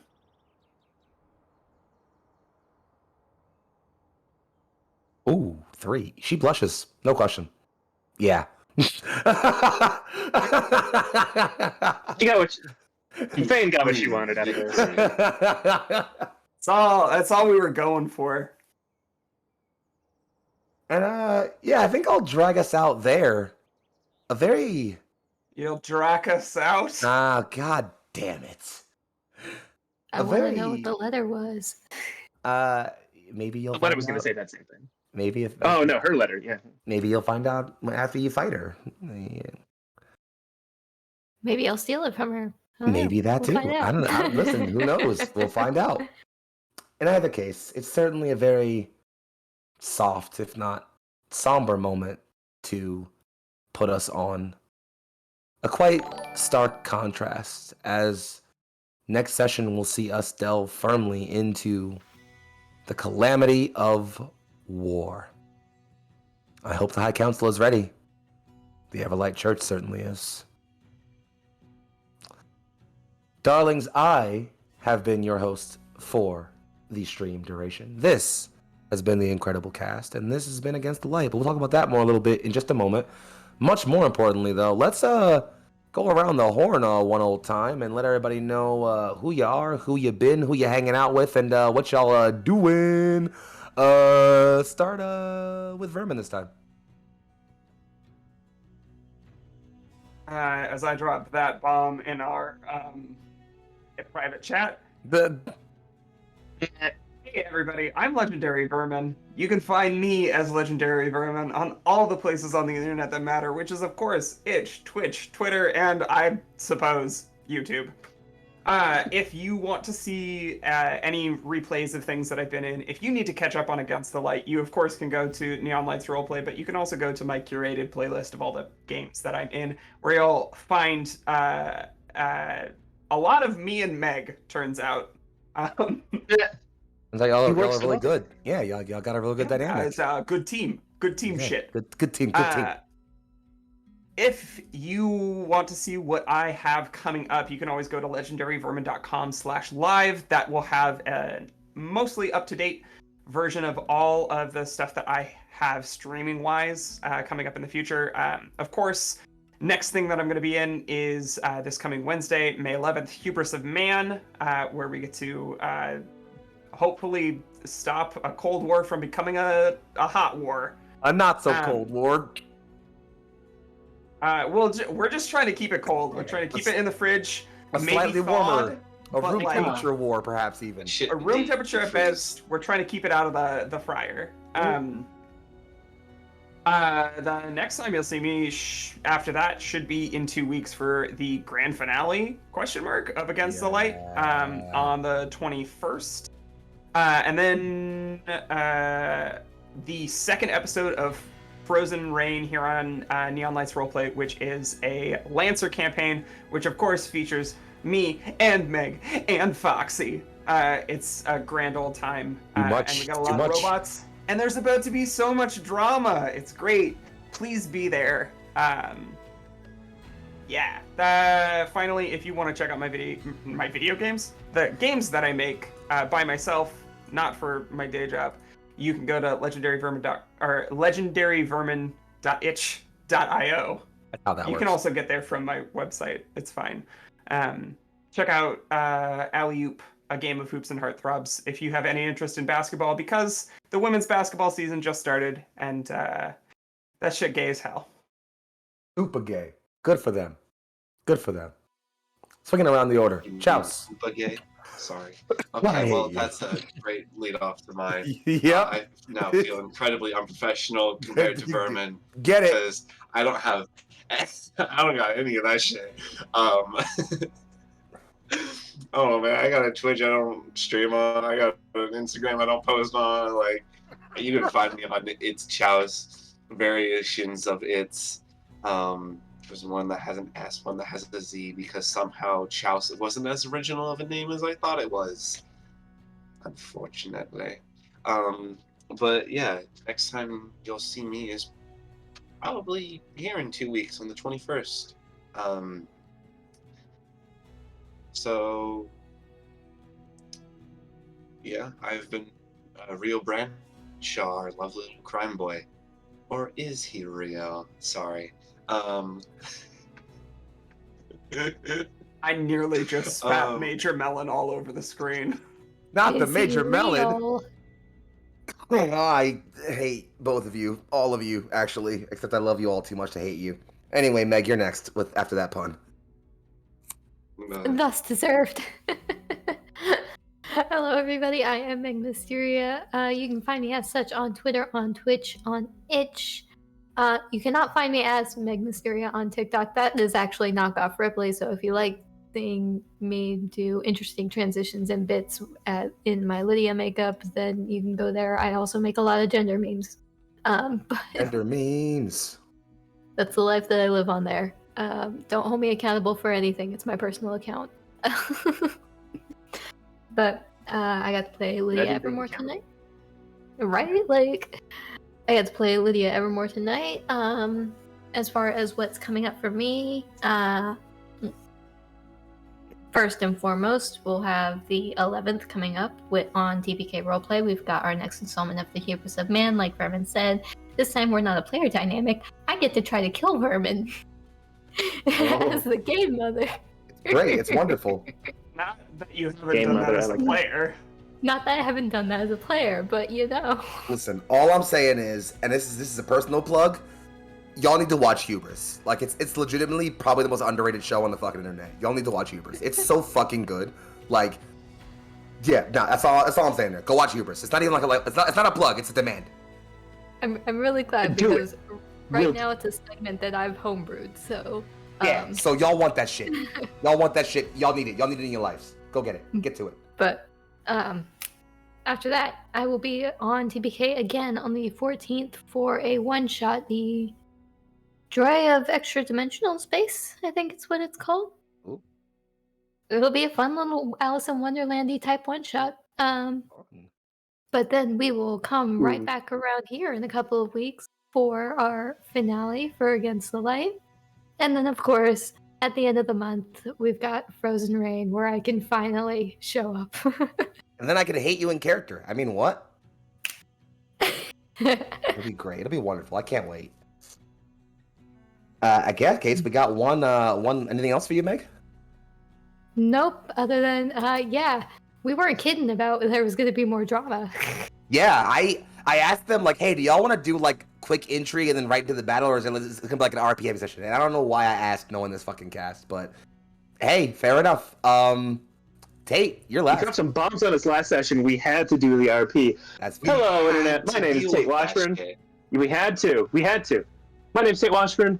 You can find me at kinda_writing on Twitter. I have YouTube that I don't use, and I'm never going to tell you about it until I actually do stuff with it, except for right now. And yeah, what you really should do is actually follow this channel's Twitter at Lights Roleplay, because it's where we do a lot of better jokes, because we all feed the good stuff into that. Our friend Dan and Sir Heck and Foxy and sometimes even me. So that's where the good jokes are. And also it's where we announce all our next campaigns. You could also join our Discord, where we meme a bunch about these shows, and we also draw from players if you want to be in one of them. It's a good time. I really like it. It's where I put all my social media time in, actually. But yeah, other stuff you can find me in. This Wednesday, I believe, we are doing a flashback episode of A Blade's Will, so I get to be my icy sword guy. I have 2 sword guys now. My icy gay sword boy, Shoji, who is just gonna have a time, I'm sure. And then also on the 14th, so the same dates as Megan Vermin stuff, 14th, we will be having the second to last episode of A Violet Sea, the custom tabletop game that I am running about magic pirates on airships. It's great. Foxy's in it, and it's going to be heavy. You thought this was drama. Oh, boy. Yeah. And that's about it. I got something every Saturday this week, but it's Against the Light again, and then it's Violet Sea again. 2 finales, one weekend after the other. Hell You're gonna want to see it. Fucking yeah. All hype. I guess that swings it back over to me, folks. If you don't know who I am by now, I'm Young Foxy, aka Big Foxy, also known as your favorite fox, Philly's finest. I can be found on the internet at Foxy Eternal on the Twitter sphere. It's FOXXII, Eternal spelt the way it's normally spelt.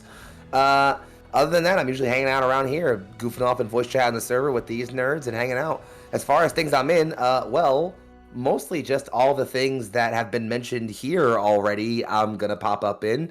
Specifically, you'll see me next Wednesday right here, as mentioned, for the flashback episode of A Blaze Will, bringing back Say, Inazuma Say, my invisible assassin asshole, who's great. And also, the last time we had an escort mission, I fell in love with the person involved, so hopefully it doesn't happen this time. I've been given some orders It's to not. Shoji's turn this time. Good luck. Outside of that, then you'll catch me hanging around on a couple other places. Namely, I'll be over on Classical Classics channel for some stuff with We Could Be Heroes, our mass campaign. I'll also be right back here a Wednesday directly after that for the actual finale of After the End, my off-worlder story. Friends, it's I don't think I have words. Just be there. That's all I can say. Outside of that, you'll catch me right here again in 2 weeks for a finale to this. In between that, you'll see 2 incredible things, as we're actually technically triple heading in 2 weekends from now, if y'all didn't know this. Next Saturday, right before this goes live with its finale, or sorry, 2 Saturdays from now, right before this goes live with the finale, you will catch me as well as Shock Point Failure, Turk, Baron Von Scrub, and Lamb the Dan for Hunter in the Void, a Death Watch 2-shot.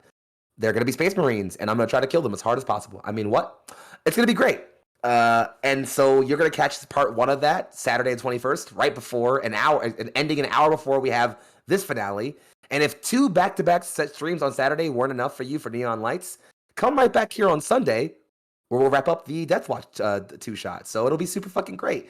Outside of that, we have so many new things popping up that I still can't speak on just yet because we're putting the last pieces in place. But there are a lot of fun new things coming up here in Neon Lights, and I could not be more excited for them. We're going to end here, get ourselves on out of here. Our raid for tonight is going to be probably thrown over to our friends Tabletop Anthologies, who are currently live playing some tabletop RPGs. We're going to go say hi to them for a bit, see how they're doing. Otherwise, y'all have been wonderful. This has been the cast of Against the Light. We have been Neon Lights Roleplay, and I hope you all take the time to take care of yourselves and everyone else around you. Be safe out there, okay? Bye-bye. Bye. Bye-bye. Bye-bye. Bye-bye. Bye-bye. Bye-bye. Bye-bye. Bye-bye. I'll keep doing it.